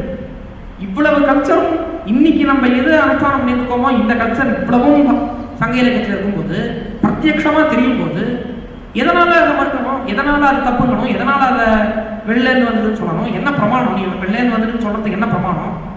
இதெல்லாம் கேட்கறதுக்கு ஆள் இல்லை. அதனால அப்படி கேட்கறதுக்கு ஆள் இல்லாததுனால அப்படியே போகும். அது அப்படியே போயிட்டே இருக்கும். அது நம்பிக்கையாகும். ஹிஸ்டரி என்றைக்குமே நம்பிக்கையாகக்கூடாது. நம்பிக்கையை வச்சு இந்த ஹிஸ்டரிக்கு போகக்கூடாது. இது மாதிரி நம்பிக்கையில் இருக்கு அதனால அப்படிதான் இருக்கணும் அப்படின்னு சொல்லக்கூடாது. ஹிஸ்டரின்னு ஒன்று போகணும்னா அதுக்கு என்ன பிரமாணம்? ஹிஸ்டரி ஒன்று எழுதணும்னா அதுக்கு என்ன பிரமாணம்னு சொல்லிட்டு தான் மேலே எழுதணும். என்ன பிரமாணம்? இந்த கல்ச்சர்லாம் வெள்ளேந்து வந்ததுங்கிறதுக்கு என்ன பிரமாணம்? சொல்லுங்க பிரமாணம். ஒரே ஒரு பிரமாணம், வெள்ளேந்து வந்தது. இது வந்து தமிழ்நாட்டில் கிடையாது. தமிழ் பண்பாடுல இது கிடையாது. இந்த தெய்வங்கள்லாம் கிடையாது. முருகன் கிடையாது, அதாவது சுப்பிரமணியம் கிடையாது, ருத்ரன் கிடையாது, விஷ்ணு கிடையாது. என்ன பிரமாணம்? எந்த பிரமாணமும் கிடையாது. இப்படி கேட்கறதுக்கு ஆள் இல்லை. நம்பிக்கை வெள்ளையாந்து வந்ததுங்கிறத முதல்ல ஒரு நம்பிக்கையா அதை செட் பண்ணிட்டோம்னா அதுக்கப்புறம் அதை வச்சுட்டு மேலே இதெல்லாம் வெள்ளையாந்து வந்திருக்கும் தான் போகுமே தவிர எதனால வெள்ளையாந்து வந்தது அதுக்கு என்ன பிரமாணம்? வெள்ளையாந்து வந்ததுன்னு சொல்றதுக்கு என்ன பிரமாணம்? அந்த பிரமாணத்துக்கு ஒன்றும் வழி கிடையாது. எந்த இதுலையும் வெள்ளையாந்து வந்ததுங்கிறதுக்கு பிரமாணம் இல்லை. எந்த இலக்கியத்தையும் பிரமாணம் இல்லை. சங்க இலக்கியத்தை பிரமாணம் இருக்கா? வெள்ளையாந்து ஒருத்தவன் தான் இங்கேருந்து வேணா அது வேணா இருக்கு. இங்கேருந்து தமிழ்நாட்டு ராஜாக்கள் வெளியில போய் திக்விஜயம் பண்ணா, இங்க இமயத்துல போய் புலி கொடியை நட்டுட்டு வந்தா அப்படிங்கிறதுக்கு வேணா இருக்க. வெள்ளை நீங்க வந்து இந்த கல்ச்சரெல்லாம் அழிச்சு, இங்க இருக்கிற கல்ச்சரெல்லாம் அழிச்சு தன்னோட கல்ச்சரை பூத்தினான் அப்படி வாஸ்தவமா சொல்றேன். அப்படி அவன் ஒரு வேலை பூத்திருந்தாங்கிறது நீங்க சொன்னேன்னா சங்க இலக்கியத்துக்கு முன்னாடி பூத்திடணும். சங்க இலக்கியத்துக்கு இருக்க சங்க இலக்கியத்தை நீங்க ஒரு பிரமாணமா எடுத்துக்க முடியாது அப்ப அப்படிங்கிற மாதிரி தான் அது வாமனம். இப்ப இந்த வாமனர் அந்த யாகத்துக்கு வந்ததும் அத்தனை பேர் எழுதுறான். அத்தனை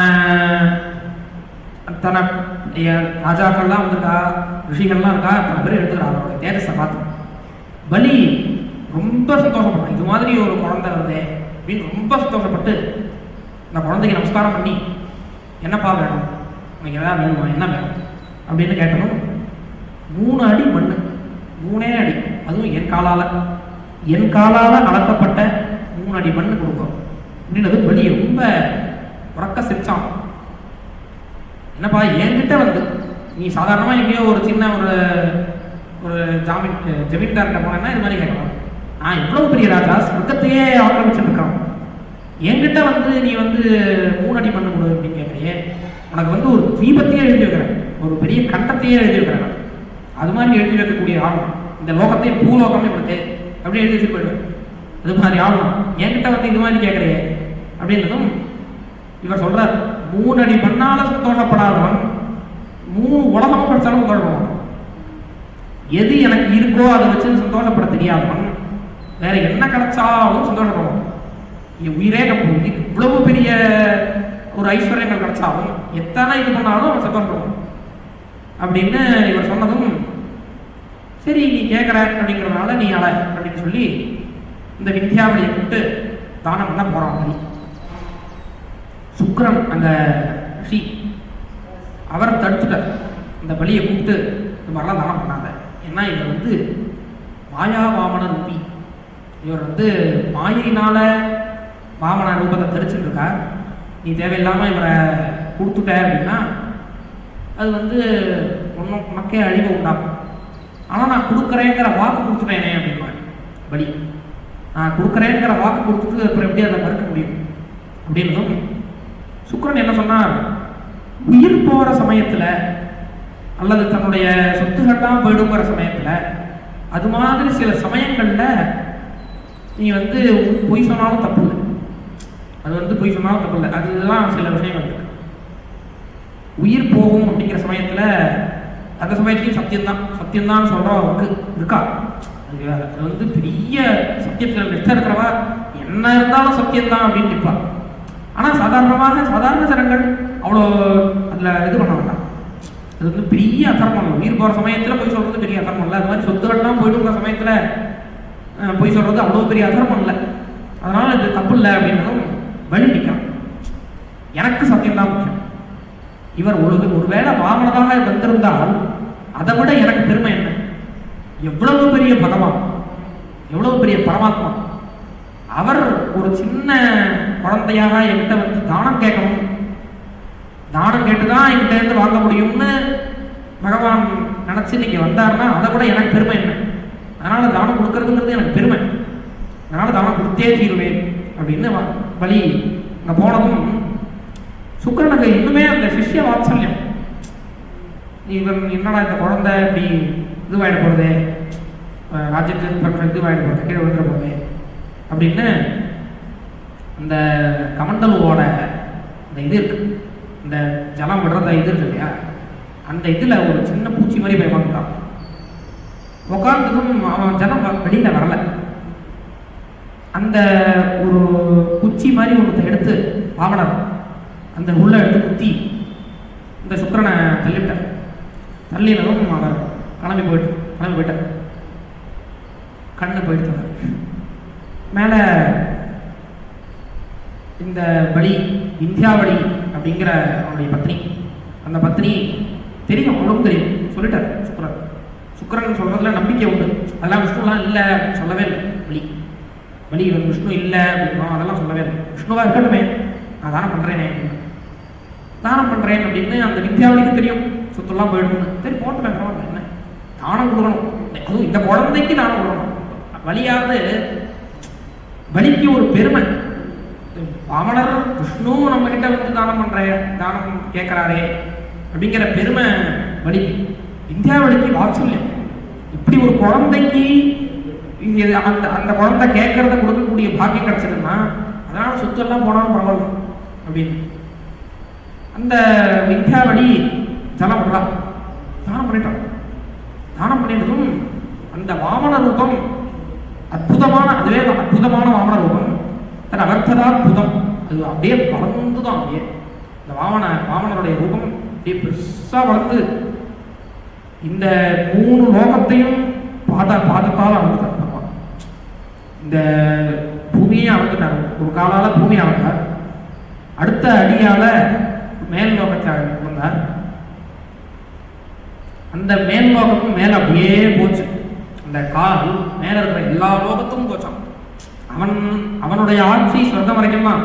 ஆனால் இவருடைய கால் மேலே இன்னும் அதை தாண்டி தாண்டி தாண்டி தாண்டி இந்த புவகா சுவகா மகா ஜனகா தபகாலாம் இருக்கு இல்லையா, அதெல்லாம் லோகங்கள். அந்த லோகங்கள் எல்லாத்தையும் தாண்டிட்டு மேலே பிரம்மலோகம் வரைக்கும் போயிடுச்சு. பிரம்மலோகத்துலாம் என்னோட ஆட்சியே கிடையாது, அதெல்லாம் அளக்கவே வேண்டாம்.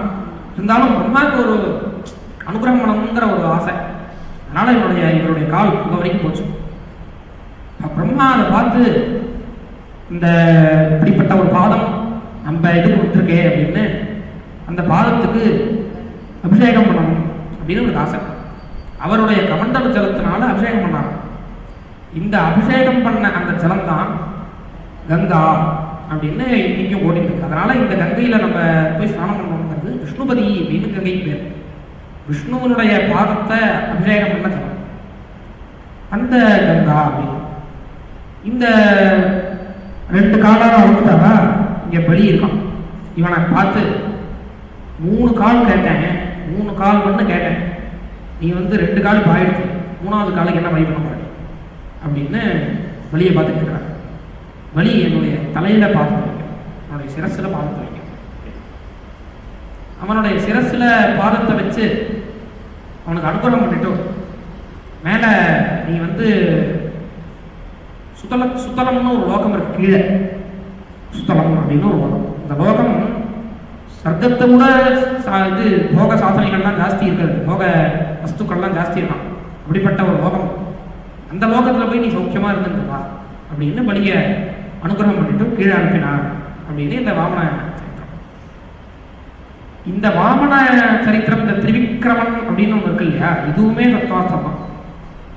இதுவுமே தத்துவார்த்தம் தான், வேதத்தில் தத்துவார்த்தம். பொதுவாக வேதத்தில் சில பேர் கேட்பான், வேதம் தான் தேவதைகளுக்கு முதல் பிரமாணம், வேதத்திலேருந்து தான் தேவதைகளை முதல்ல தெரிஞ்சுக்கணும்.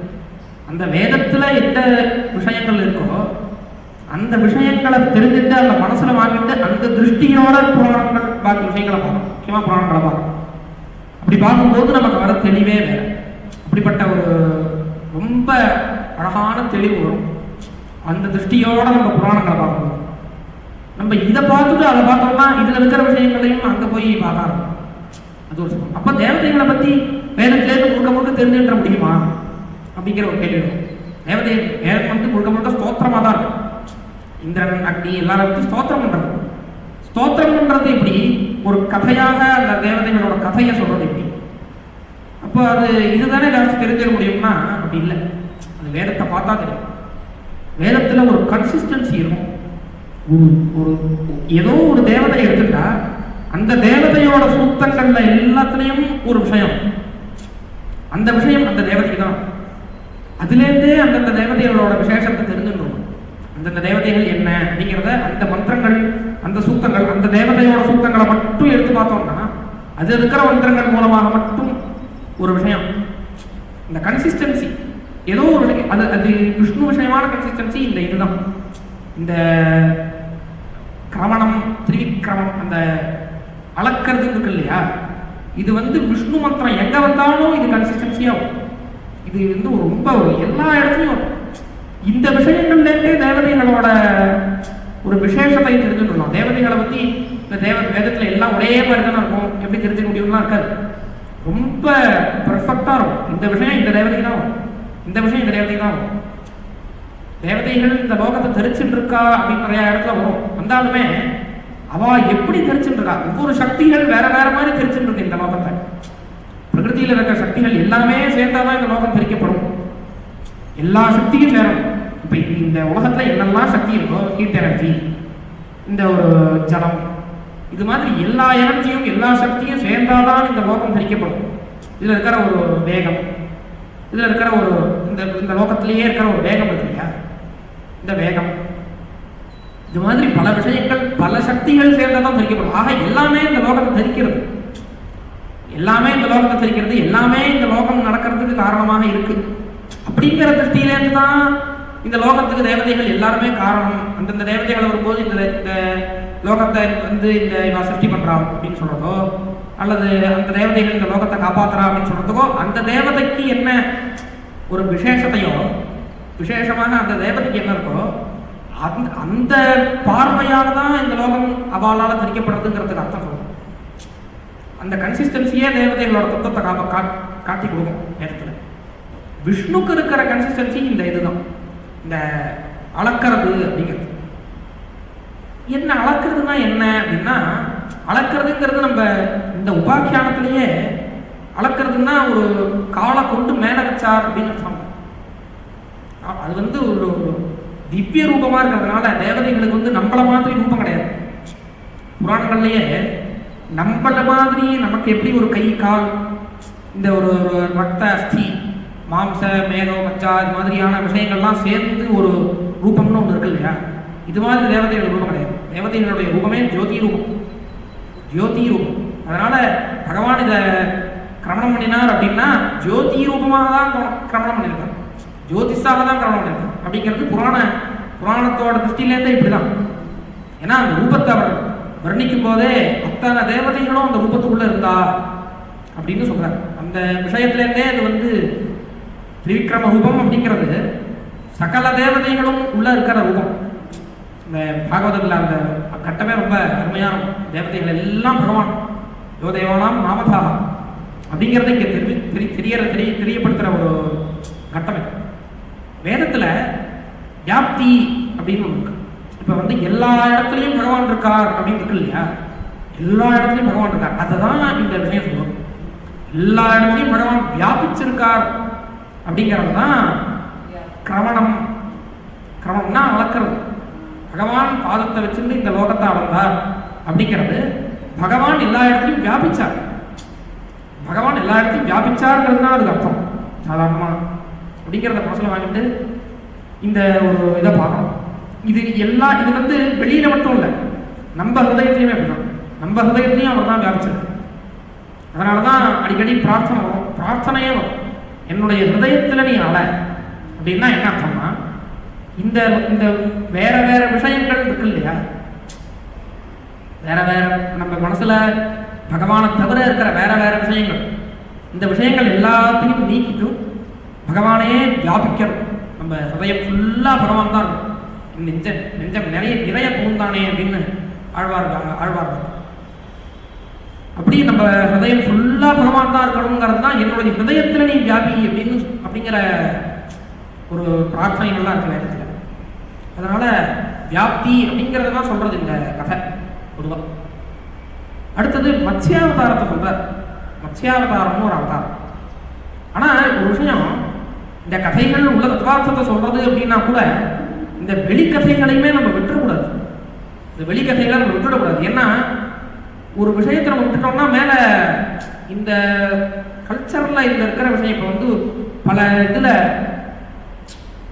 கோவிலில் போனீங்கன்னா இந்த அமிர்தமசன லீலைகள்லாம் பல இடத்துல சிற்பமாக இருக்கு.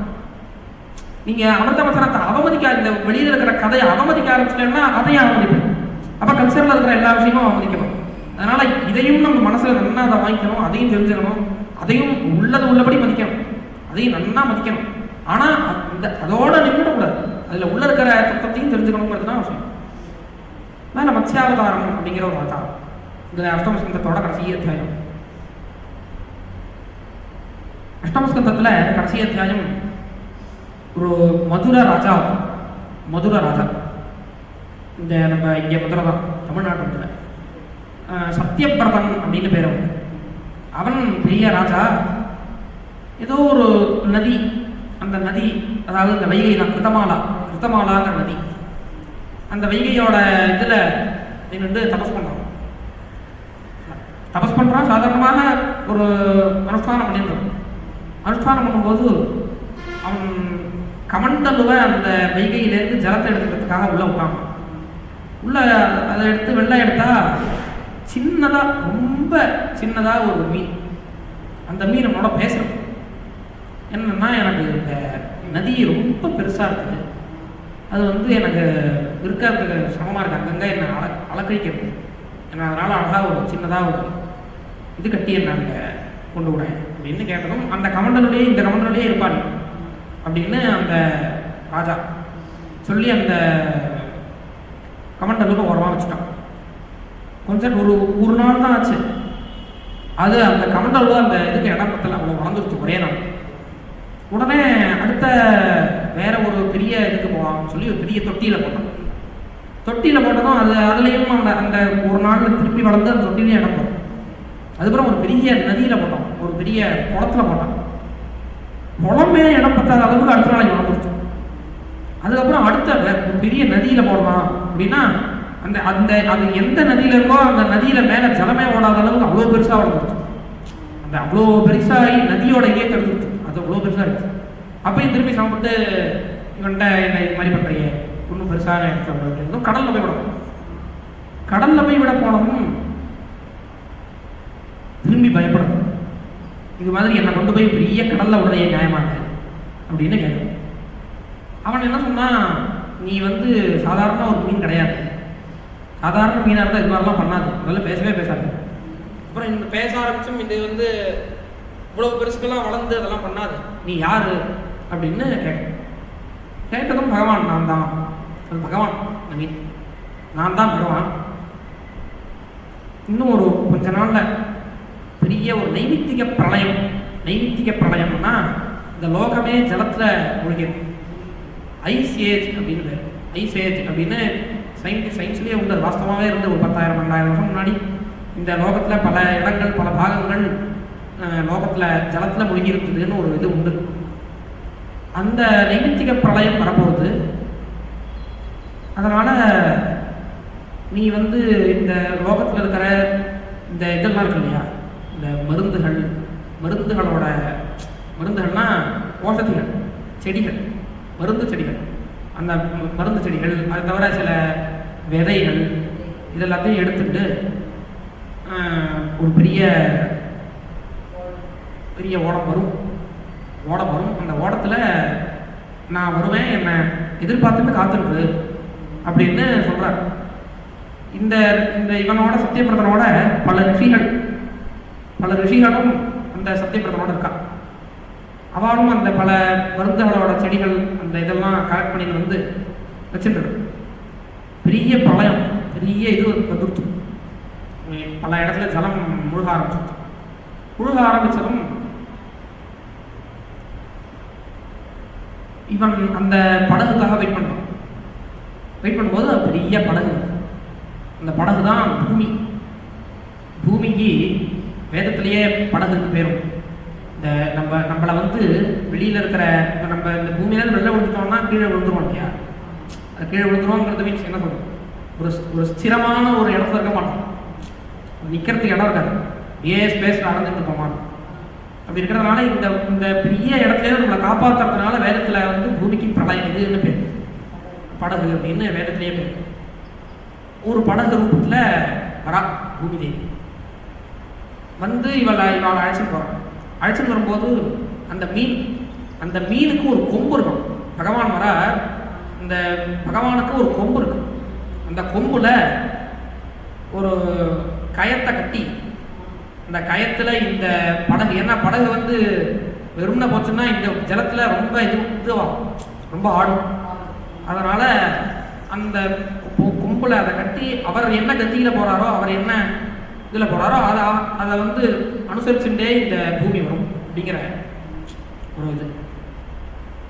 அந்த கயரை கட்டிட்டு போனதுனால இவா போறான், ஜாக்கிரதையா போகும்போது மத்ஸ்ய மூர்த்தி இருக்கார் இல்லையா, அவர் பல இதை உபதேசம் பண்ணினார். இந்த ராஜாக்கள்லாம், இந்த ராஜா ரிஷிகள் எல்லாருக்கும் பல தத்துவங்கள் பல வேதாந்த விஷயங்கள்லாம் உபதேசம் பண்றார்.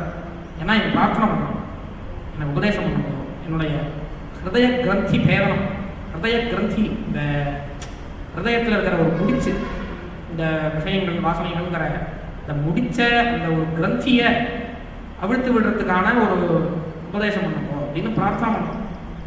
அதனால பல விஷயங்களை உபதேசம் பண்ணிட்டு இப்படியே சஞ்சாரம் பண்றான். அதனால இந்த சஞ்சார சிரமமே தெரியல. இப்படி பல காலங்கள் ஆனதுக்கு அப்புறம் அந்த இது ஓஞ்சிடுச்சு, இந்த பிரளயம் ஓஞ்சிடுச்சு. அதுக்கப்புறம் அந்த லோகத்தில் இவன் தான் இந்த மனு வைவஸ்வத மனு, வைவஸ்வத மன்வந்தரே அப்படின்னு சொல்கிறோம் இல்லையா, வைவஸ்வத மனுங்கிறவன் இந்த சத்தியபிரமன் தான், இந்த மதுரை ராஜா. இந்த மதுரை ராஜாவோட வம்சத்தில் தான் ராமரே வரார் பின்னாடி. அதனால் ராமரே தமிழ்காரர் அப்படின்பா, தமிழ் மதுரைக்காரர் அப்படின்பா. ஏன்னா சத்தியபிரத வம்சத்தில் வர்றதுனால வைவஸ்வத மனு அவன் தான் அப்படின்னு இந்த ராஜாவை இவர் கரையேற்றிட்டு, மத்ஸ்ய பிரான் கரையேற்றிட்டு, அதுக்கப்புறம் வேதங்களை ஒருத்தர ஒரு அசுரன் அபகரிச்சுட்டான். அந்த அசுரனை கொன்று வேதங்களை காப்பாற்றி திரும்பி அதை ஒப்படைச்சு காப்பாற்றுறான். இதுதான் மத்ஸ்ய பிரானுக்கு வந்து வேதமூர்த்தி அப்படின்னு பேர். இப்படி மத்ஸ்யாவதார கதை இது. இதை சொல்லி அஷ்டாமஸ்கந்தம் முடியும். நேராக நவமஸ்கந்தத்தில் சூரிய சந்திர வம்சங்களை வந்து சொல்ல ஆரம்பிக்கிறேன். ஏன்னா மேலே தசமஸ்கந்தத்தில் கிருஷ்ண சரித்திரத்தை சொல்லியாகும். இவருக்கு ராமரையும் விடுறதுக்கு மனசு இல்லை. அதனால சூரிய வம்ச கதை சந்திரவம்ச கதை அப்படின்னு எடுத்துட்டார். சூரிய வம்ச ராஜாக்கள் கதையெல்லாம் சொல்லிடுறாரு. ரொம்ப அருமையான ராஜாக்கள் வரலாம். அந்த மனுவோட பிள்ளைகள், இக்ஷ்வாகு முதலிய பிள்ளைகள் ரொம்ப அருமையான பிள்ளைகள். ஏன்னா ராஜாக்கள் பொதுவாக கீதையில் சொல்கிறார் இல்லையா, மனு இக்ஷ்வாகவே பிரவீத்து இவன் விவஸ்வதே யோகம் புரோக்தவான் அகமயம் விவஸ்வான் மனவே பிராக மனு இக்ஷ்வாகவே பிரவீத்து. ராஜாக்கள்லாம் பெரிய ஒரு வேதாந்த ஒரு ஞான கவலாக இருந்திருக்காங்க. பெரிய வேதாந்த ஞானம்னா என்ன, பெரிய வைராக்கியசாலிகளாக இருந்திருக்காங்க. ராஜாவும் ஒருத்தன் இருக்கணும்னாலே பொதுவாக அவன் நல்ல எண்ணத்தோட ராஜாவாக ஒருத்தன் இருக்கணும் அப்படின்னாலே அவனுக்கு பெரிய வைராக்கியம் வேணும். நல்ல ராஜாவாக இருக்கணும். ராஜாவாக யாரமாக இருக்கணும் அவசியம் இல்லை, ஒரு நல்ல ராஜாவாக இருக்கணும் அப்படின்னாலே பெரிய வைராக்கியம் வேணும். ஏன்னா ஜனங்களுக்கு சேவை பண்ணுறதே லட்சியமாக வச்சுக்கணும். ஜனங்களுக்கு சேவை பண்ணுறது தான் லட்சியமாக இருக்கணும். ஆனால் அந்த போகத்தில் இருந்தாகணும். போகம்ங்கிறது அவளுக்கு போகம்னா என்ன, கிரீட்டம் முதலிய அந்த ஒரு இன்னைக்கு இருக்குன்னா ஒரு பெரிய கார், இந்த காரை சுற்றி பல இது அது மாதிரி விஷயங்கள்லாம் இருக்கணும் இல்லையோ, இருந்தாகணும். அதனால் அவள் அந்த போஸ்டில் இருக்கான்னா அதுக்கு அந்த மரியாதை கொடுத்தாகணும். ஆனால் அதை அனுபவிக்கக்கூடாது. அதை வந்து அனுபவித்து அதிலேயே மூழ்கி ஜனங்களுக்கு சேவை பண்ணாத அதில் இருந்துடக்கூடாது. அப்படிங்கிறதுனால ராஜாவாக ஒருத்தன் நல்ல ராஜாவாக ஜனங்களுக்கு சேவை பண்ணணும்னு இருந்தாலே பெரிய விஷயம். அதுக்கு வைராக்கியம் வேணும். அதனால தான் இங்கே சனாதன தர்மத்தில் முக்கியமாக பாரத தேசத்தில் ராஜாக்களை பற்றி சொல்லும்போது பெரிய குவாலிட்டிஸ் சொல்கிறான். ராஜாக்கள் பெரிய இந்த பகவானே ராஜாக்கள் விஷயமாக ராஜாக்கள் இதில் இந்த தத்துவங்கள்லாம் வந்தது. கர்மயோகங்கிற தத்துவம், கர்மயோகம் முக்கியமாக கர்மயோகத்தை தான் பகவான் உபதேசம் பண்ணேங்கிறார் ராஜாக்களுக்கு. ராஜாக்கள் அந்த கர்மயோகத்தில் இருந்தா அப்படிப்பட்ட ராஜாக்கள் எல்லாரும். இந்த ராஜாக்கள்ல சூரிய வம்ச ராஜாக்கள்ல அம்பரீஷன் ஒரு ராஜா, அப்படியே வம்சத்தில் வரார். அம்பரீஷன் ஒரு ராஜா. அந்த ராஜா சாதாரணமாகவே எல்லா ராஜாக்களுமே அப்படிதான். அதில் இந்த ராஜா ரொம்ப ஒரு பக்தி பகவான். அவருக்கு எவ்வளவு பக்தி அப்படின்னா அந்த பக்தியில இந்த லோகமே அவருக்கு லோஷ்டவத் சொல்றோம். சாதாரண ஒரு ரொம்ப விஷயம், சாதாரண விஷயமாயிட்டாங்க லோகமே. பேர் பெற்ற ராஜா சக்கரவர்த்தின்னா லோகமே தனக்கு எவ்வளவு தூரத்துக்கு பூமி இருக்கோ அவ்வளவு தூரத்துக்கு அவ ராஜா அப்படிங்கிற அளவுக்கு அவன் ராஜா. அந்த ராஜா இந்த லோகத்தை மதிக்கவே இல்லை. அந்த பெரிய விஷயமாவே இல்லை. ஏன்னா பக்தியில இப்படிப்பட்ட பக்தி இருக்கு. அவர் கை அப்படின்னா அவர் கை எதுக்காக அப்படின்னா பகவானுடைய கோவிலை துடைக்கிறதுக்காக தான் கை, பகவானுக்கு சேவை பண்ணுறதுக்காக தான் கை, பகவானுக்கு நமஸ்காரம் பண்ணுறதுக்காக தான் தலை, பாகவதாளுக்கு கைங்கரியம் பண்ணுறதுக்காக தான் கால், பகவதாளுக்கு வந்து பரிமாறணும், பகவதாளுக்கு வந்து இது கொடுக்கணும் அப்படிங்கிறதுக்காக தான் கால். இது மாதிரி ஒவ்வொரு அங்கங்களையும் பகவானுக்கே அர்ப்பணிச்சு அப்படி ஒரு ராஜா. அவருடைய மனைவி அவரும் அப்படிதான். அவருடைய மனைவியும் அப்படிதான். அவருடைய இருந்து அவருக்கே சேவை பண்ணிட்டு அவர் என்ன சேவை பண்ணாலும் அதுலேயே கலந்துட்டு அப்படியே இருக்கு. இப்படி இருக்கா துர்வாசர்னு ஒரு ரிஷி. அந்த ரிஷி இப்படி சஞ்சாரம் பண்ணிருந்தார். சஞ்சாரம் பண்ணிட்டு இங்கே வரார். இப்படி இந்த அம்பரீஷன்ட்ட வரார். அம்பரீஷன்ட்ட வந்து எனக்கு வந்து இது ஆகாரம் வேணும் அப்படின்னாரு.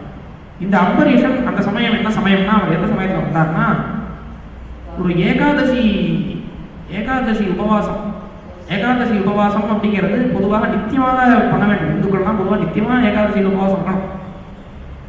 ஆனால் இவர் என்ன பண்ணுறாரு, ஏகாதசி உபவாசம் நித்தியம். ஆனால் அதாவது நித்தியம் அப்படின்னா என்ன சொன்னால் பண்ணியே ஆகணும். இது வந்து ஒரு விசேஷ நாள் கிடையாது. அதாவது இது பண்ணால் அந்த பலன் கிடைக்கும், இப்போ சஷ்டி விரதம் இருந்தால் குழந்தை கிடைக்கும் அப்படிங்கிற மாதிரியான இதெல்லாம் இல்லையா? அது மாதிரி ஏகாதசியில் சாப்பிட்டா தோஷம், அது மாதிரியான ஒரு விரதம் ஏகாதசி அப்படிங்கிறது நம்ம நம்பிக்கை. ஏகாதசியில் சாப்பிட்டா தோஷம் அப்படிங்கிறது நம்ம நம்பிக்கை. அந்த ஒரு ஏகாதசி நித்தியமாக இருக்கு. இவர் என்ன பண்ணினா பெரிய ஒரு இதுவாக ஆரம்பித்தார். ஏகாதசி உபவாசத்தை ஒரு பெரிய ஒரு தசமி அன்னைக்கு முழிச்சுட்டு நாமா சொல்கிறது, ஏகாதசி அன்னைக்கும் முழுக்க உபவாசம் இருக்கிறது, அப்புறம் துவாதசி அன்னைக்கு காத்தால பாரணை, பகவான் நைவேத்தியம் பண்ணிட்டு பாரணை பண்ணுறோம். பெரிய பூஜை பண்ணி பகவானுக்கு பாரணை பண்ணி பகவானுக்கு நைவேத்தியம் பண்ணிட்டு அப்புறம் நம்ம பாரணை பண்ணி எடுத்துக்கிறது அப்படின்னு ஒரு பெரிய இதை வந்து ஒரு பெரிய இதுவாக ஆரம்பிச்சு உற்சவம் மாதிரி ஆரம்பிச்சார். இவர் இது மாதிரி ஆரம்பிச்சு இந்த விரதம் கிட்டத்தட்ட ஒரு வருஷம் 2 வருஷம் பண்ணார். இந்த விரதத்தோட முடிவாக பிருந்தாவனத்துக்கு வந்து இந்த விரதத்தை முடிக்கணும் அப்படின்னு பிருந்தாவனத்துக்கு வந்து இதை பண்றாரு. ஒரு பெரிய இது பண்றாரு. அந்த சமயத்துல துர்வாசர் வந்தார். எனக்கு பாரணை பண்ணி வை அப்படின்னு. துவாதசி அன்னைக்கு காத்தால பாரணை பண்ணி வை அப்படின்னும், பாரணை பண்ணி வைக்கலாமே அப்படின்றதும் நான் இல்லை, நான் போய் ஸ்நானம் பண்ணி ஜெபம் பண்ணிட்டு வருவேன், அதுக்கப்புறம் தான் பாருங்க. இவர் மேல ஜபத்துக்கு போறார். இதுல யமுனை ஜலத்துல அங்கே போய் நமக்கு இது பண்ணினார், ஸ்நானம் பண்ணி ஜபத்துல அங்கேயே உட்காந்துட்டார். இல்லை மறந்தே போயிட்டார், எல்லாத்தையும் மறந்து போய் அங்கேயே உட்காந்துட்டார். இந்த பாரணையில் என்னன்னா, பாரணைங்கிறது ஒரு காத்தால ஒரு 10 மணிக்குள்ள பண்ணியாங்க. அது வந்து நம்ம இஷ்டத்துக்கு எப்போ வேணா பண்ணிக்கலாங்கிறது இல்லை. இந்த விரதத்துக்குள்ள இருக்கிற நியமம் என்னன்னா, காத்தால ஒரு 11 மணி ஒரு 10 மணி அதுக்குள்ள பாரணை பண்ணணுங்கிறது நியமம். இந்த நியமம் பங்கப்பட்டு போகுமே நம்ம சாப்பிட்டா. ஆனா ரிஷிக்கு முன்னாடி நம்ம அதிதிகள் யாராவது ஆத்துக்கு வந்தால் அவளுக்கு முன்னாடி சாப்பாடு போடாமல் நம்ம சாப்பிடக்கூடாது. அது வந்து ஒரு பெரிய தோஷம். இப்படி இருக்கே, ரொம்ப தர்ம சங்கடமா இருக்கு. இப்படி பண்ணாலும் தோஷம், அப்படி பண்ணாலும், அதாவது பாரணையை விட்டாலும் தோஷம். பாரணையை விடாம அவர் வர வரைக்கும் காத்துட்டு இருந்துட்டு அப்புறம் போடலாங்கிறதும் தோஷம். இப்போ என்ன பண்றது அப்படின்னு இவர் சிரமப்படுறாரு அம்பரீஷன். அந்த சமயத்தில் என்ன பண்ணினா, அங்கே இருக்கிற தன்னுடைய மந்திரிகள் பெரிய ஆச்சாரியார்கள்லாம் என்ன பண்ணுறதுன்னு கேட்டதும், பகவானுக்கு அபிஷேகம் பண்ணின தீர்த்தம் இருக்கு இல்லையா, அந்த தீர்த்தத்தை குடிச்சுட்டா அது வந்து பாரணை சாப்பிட்டா மாதிரியும் ஆகும், சாப்பிடாத மாதிரியும் அப்படிங்கிறதுனால அது பண்ணிடுவேன் அப்படின்னு இவர் சொன்னார். அம்பரீஷன்ட்ட சொன்னார். அதை பண்ணிட்டார். துர்வாசர் அங்கேருந்து வந்தார் முடிச்சுட்டு. எல்லாத்தையும் முடிச்சுட்டு வந்ததும் அவருக்கு இவரை பார்த்தோன்னே இவர் சாப்பிட்டாருன்னு சொல்லிடுச்சு. ஏன்னா இவர் தீர்த்தம் சாப்பிட்டதுனால சாப்பிட்டாருன்னு சொல்லிட்டு ரொம்ப கோபம் வந்துச்சு. பொதுவாக அவர் சொல்லுவார், துர்வாசருக்கு வந்து எவ்வளோ கோபம் வருதோ அவ்வளோ தப்ப சொல்லணும், அவ்வளோக்கு தபஸ் சொல்லணும். அது என்ன கணக்கு வரும்? பொதுவாக சாதாரணமாக கோபம் வந்தால் தபஸ் போயிடும். அவர் வந்து கோபம் வந்தால் தபஸ் வளரும் அப்படின்னு அவருக்கு ஏதோ சக்தி. அதனால இவர் மேலே ஏதோ இதை ஏவி விட்டார். ஏதோ ஒரு பேய கிருத்தியை அப்படின்னு ஒரு பிசாசம் அதை ஏவி விட்டதும் இவர் கவலையே பண்ணணும். பகவான் ஆசிரியச்சவா பகவான் அப்புறம் ஆசிரியச்சவான்னு அர்த்தம் இல்லை. நம்ம எதுக்காக உங்களுக்கு கவலைப்பட்டோம்னா பூர்ணமாக பகவானை நம்பினோங்கிற அர்த்தமே இல்லை. எதை பற்றியும் கவலைப்படணும். அதுதான் சரணாகதியோட பூர்ண நிலைமையோ ஞானியோட பூர்ணமான ஞானியோ பூர்ணமான யோகியோ இவா யாருமே கவலைப்படணும். எல்லாமே ஒண்ணுதான். சரணாகதி அடைஞ்சவனோட மகா விஸ்வாசம் அடைஞ்ச ஒருத்தன் சரணாகதி பண்ணிட்டான்னா அவன் எதை பற்றியும் கவலைப்படும். ஞானியும் அதே மாதிரி தான், எதை பற்றியும் கவலைப்படும். அதனால ரெண்டும் ஒண்ணுதான். அப்படி இருக்கிறனால இவர் கவலையே விடாத, அந்த வார்த்தமே பிடிச்ச அழிக்கிட்டு எதை பற்றியுமே அவர் கவலை இல்லை. ஆனால் பகவான் சும்மா இருப்பாங்க. பகவான் சக்கரத்தை சுதர்சனத்தை அனுப்பிட்டார். சுதர்சனம் அங்கேருந்து நம்பி வருது. இந்த இதை நாசம் பண்ணிடுச்சு, கிருத்தையை நாசம் பண்ணி துர்வாசரை துரத்துறது அங்கேயும் முளையில. துர்வாசர் பிரம்மலோகத்துக்கு போனார், சிவலோகத்துக்கு போனார், எங்கேயுமே ஆசிரியம் கிடைக்கல. என்ன பண்ணது? பாகவதாபசாரம். அது வந்து பாகவதாபசாரங்கிறது வேதத்திலேயே பெரிய அபசாரம். வேதத்திலேயே பல இடத்துல வரும், உன்னுடைய பக்தால நான் ஏதாவது ஹிம்சை பண்ணியிருந்தேன்னா, இதுவுமே வரும், மனுஷியால நான் ஏதாவது ஹிம்சை பண்ணியிருந்தேன்னாலே, லோகத்தில் யாரை எந்த ஜீவன்களுக்குமே ஹிம்சை பண்ணியிருந்தாலுமே அதை என்னை மன்னிச்சுடும் அப்படிங்கிற பிரார்த்தனையுமே வரும். முக்கியமாக இந்த பிரார்த்தனையும் உண்டு, நீ வந்து உன்னுடைய பக்தாளுக்கு நான் ஏதாவது அபசாரம் பண்ணியிருந்தேன்னா என்னை மன்னிச்சுடுவதனால, அதுக்காக என்ன தண்டிச்சுடாத, என்னை மன்னிச்சுடும் அப்படிங்கிற பிரார்த்தனை ஜாஸ்தி வேதத்தில். அதனால பாகவதாபசாரங்கிறது வேதத்திலேருந்து அபசாரமாகவே இருக்கிற விஷயம். அப்படிப்பட்ட அபசாரம் நீ இவர் பண்ணியிருக்கிறது. அதனால எங்கேயுமே ஆசிரியம் கிடையவே இவர் நேராக வைகுண்டத்துக்கே போயிட்டார். இவர் பெரிய ரிஷி, வைகுண்டத்துக்கே போயிட்டார். வைகுண்டத்தில் பகவான் இருக்கார். பகவான் கிட்ட போய் இது மாதிரி இவன் சக்கரம் துரத்துறது என்ன, ஏதாவது ஒரு வழி பண்ண போறேன் அப்படின்னு பகவான்கிட்ட இது பண்ணதும் பகவான் சொல்றார், பக்தனுக்கு அபசாரப்பட்டு என்கிட்ட வந்தேன்னா அவனும் பண்ண மாட்டேங்க, நான் வந்து பக்த பராதீனன், நான் வந்து பக்த பராதீனன். பக்தாளுக்கு இங்க ஒரு வார்த்தை ரொம்ப அழகான விஷயம் இங்க இருக்கு, அகம் பக்த பராதீனா ஹியஸ்வதந்திர இவத்விஜ அப்படின்னு ஒரு விஷயம். இது வந்து ஒரு முக்கியமான ஒரு அழகு இது இருக்கு. பகவான் அஸ்வதந்திரம் இல்லை. பகவான் அஸ்வதந்திரம்னா என்னன்னா, சுதந்திரம் சுவாதந்திரியம் இல்லாதவர், சுதந்திரம் இல்லாதவர் கிடையாது பகவான். பகவான் எப்போதுமே சுதந்திரம் தான், எப்போதுமே சுதந்திரம், யாருமே அவர் கட்டுப்படுத்திட முடியாது. ஆனால் அகம் பக்த பராதீனம் ஹியஸ்வதந்திர இவ அப்படின்னா அஸ்வதந்திரன் போல் பக்த பராதீனம், பக்தனுக்கு கட்டுப்பட்டவன். நான் எப்படி கட்டுப்பட்டவன்னா, எப்படி அஸ்வதந்திரன் அடுத்தவாளுக்கு கட்டுப்பட்டவன் எப்படியோ தனக்கு சுதந்திரமே இல்லாதவன். இப்போ வந்து ஒரு குழந்தைக்கு சுதந்திரமே கிடையாது, அப்பா அம்மா சொல்றதுதான் கேட்கணும் அந்த குழந்தை அப்படிங்கிறது எப்படியோ அது மாதிரி பக்தாளுக்கு கட்டுப்பட்டவன் அப்படின்னாலே அதுல அஸ்வதந்திர இவத்திஜ அப்படின்னு. அப்ப என்னன்னா, அஸ்வதந்திரம்ங்கிறது பகவான் நினைச்சா சுதந்திரமா இருக்கலாம், ஆனா பகவான் ஆசைப்படுறார், பகவானுக்கு பக்த பராதீனா இருக்கணும்னு ஆசை. அதனால பகவான் பக்த பராதீனா இருக்கார், சுதந்திர இவத்திஜ அப்படின்னு. அதனால ஏன்னா அவ அப்படி இருக்கா, எல்லாத்தையும் எதையும் மதிக்காம, எதையும் எந்த சம்சார சுகத்தையும் ஆசிரியிக்காம, எல்லாத்தையும் விட்டுட்டு, எல்லா சுகத்தையும் விட்டுட்டு, எந்த ஒரு பற்றுதலும் இல்லாம என்னை ஆசிரியிக்கிறாளே, அவ என்ன எல்லாத்தையும் விட்டுட்டு ஆசிரியும் போது நானும் எல்லாத்தையும் விட்டுட்டு அவளை தான் ஆசிரியிப்பேன். அதுல என்ன தப்பு? அதனால நான் வந்து எதுவுமே பண்ண முடியாது, நீ அவனை போய் சரணாகதி பண்ணு, யாருக்கு அபசாரப்பட்டையோ அவங்க சரணாகதி பண்ணு அப்படின்னா. அங்கேருந்து டைரக்டா வந்து அம்பரீஷன் காலில் விழுந்தார், துர்வாசன் காலிலேயே விழுந்தார், பெரிய ரிஷியவர், ஆனா காலில் விழுந்தார். அம்பரீஷனுக்கு தாங்கலை. அம்பரீஷன், நீங்க இவ்வளவு பெரிய மகான், இவ்வளவு பெரிய ரிஷி, நீங்க வந்து என் காலில் விழுந்தாரு அப்படின்னு அம்பரீஷன்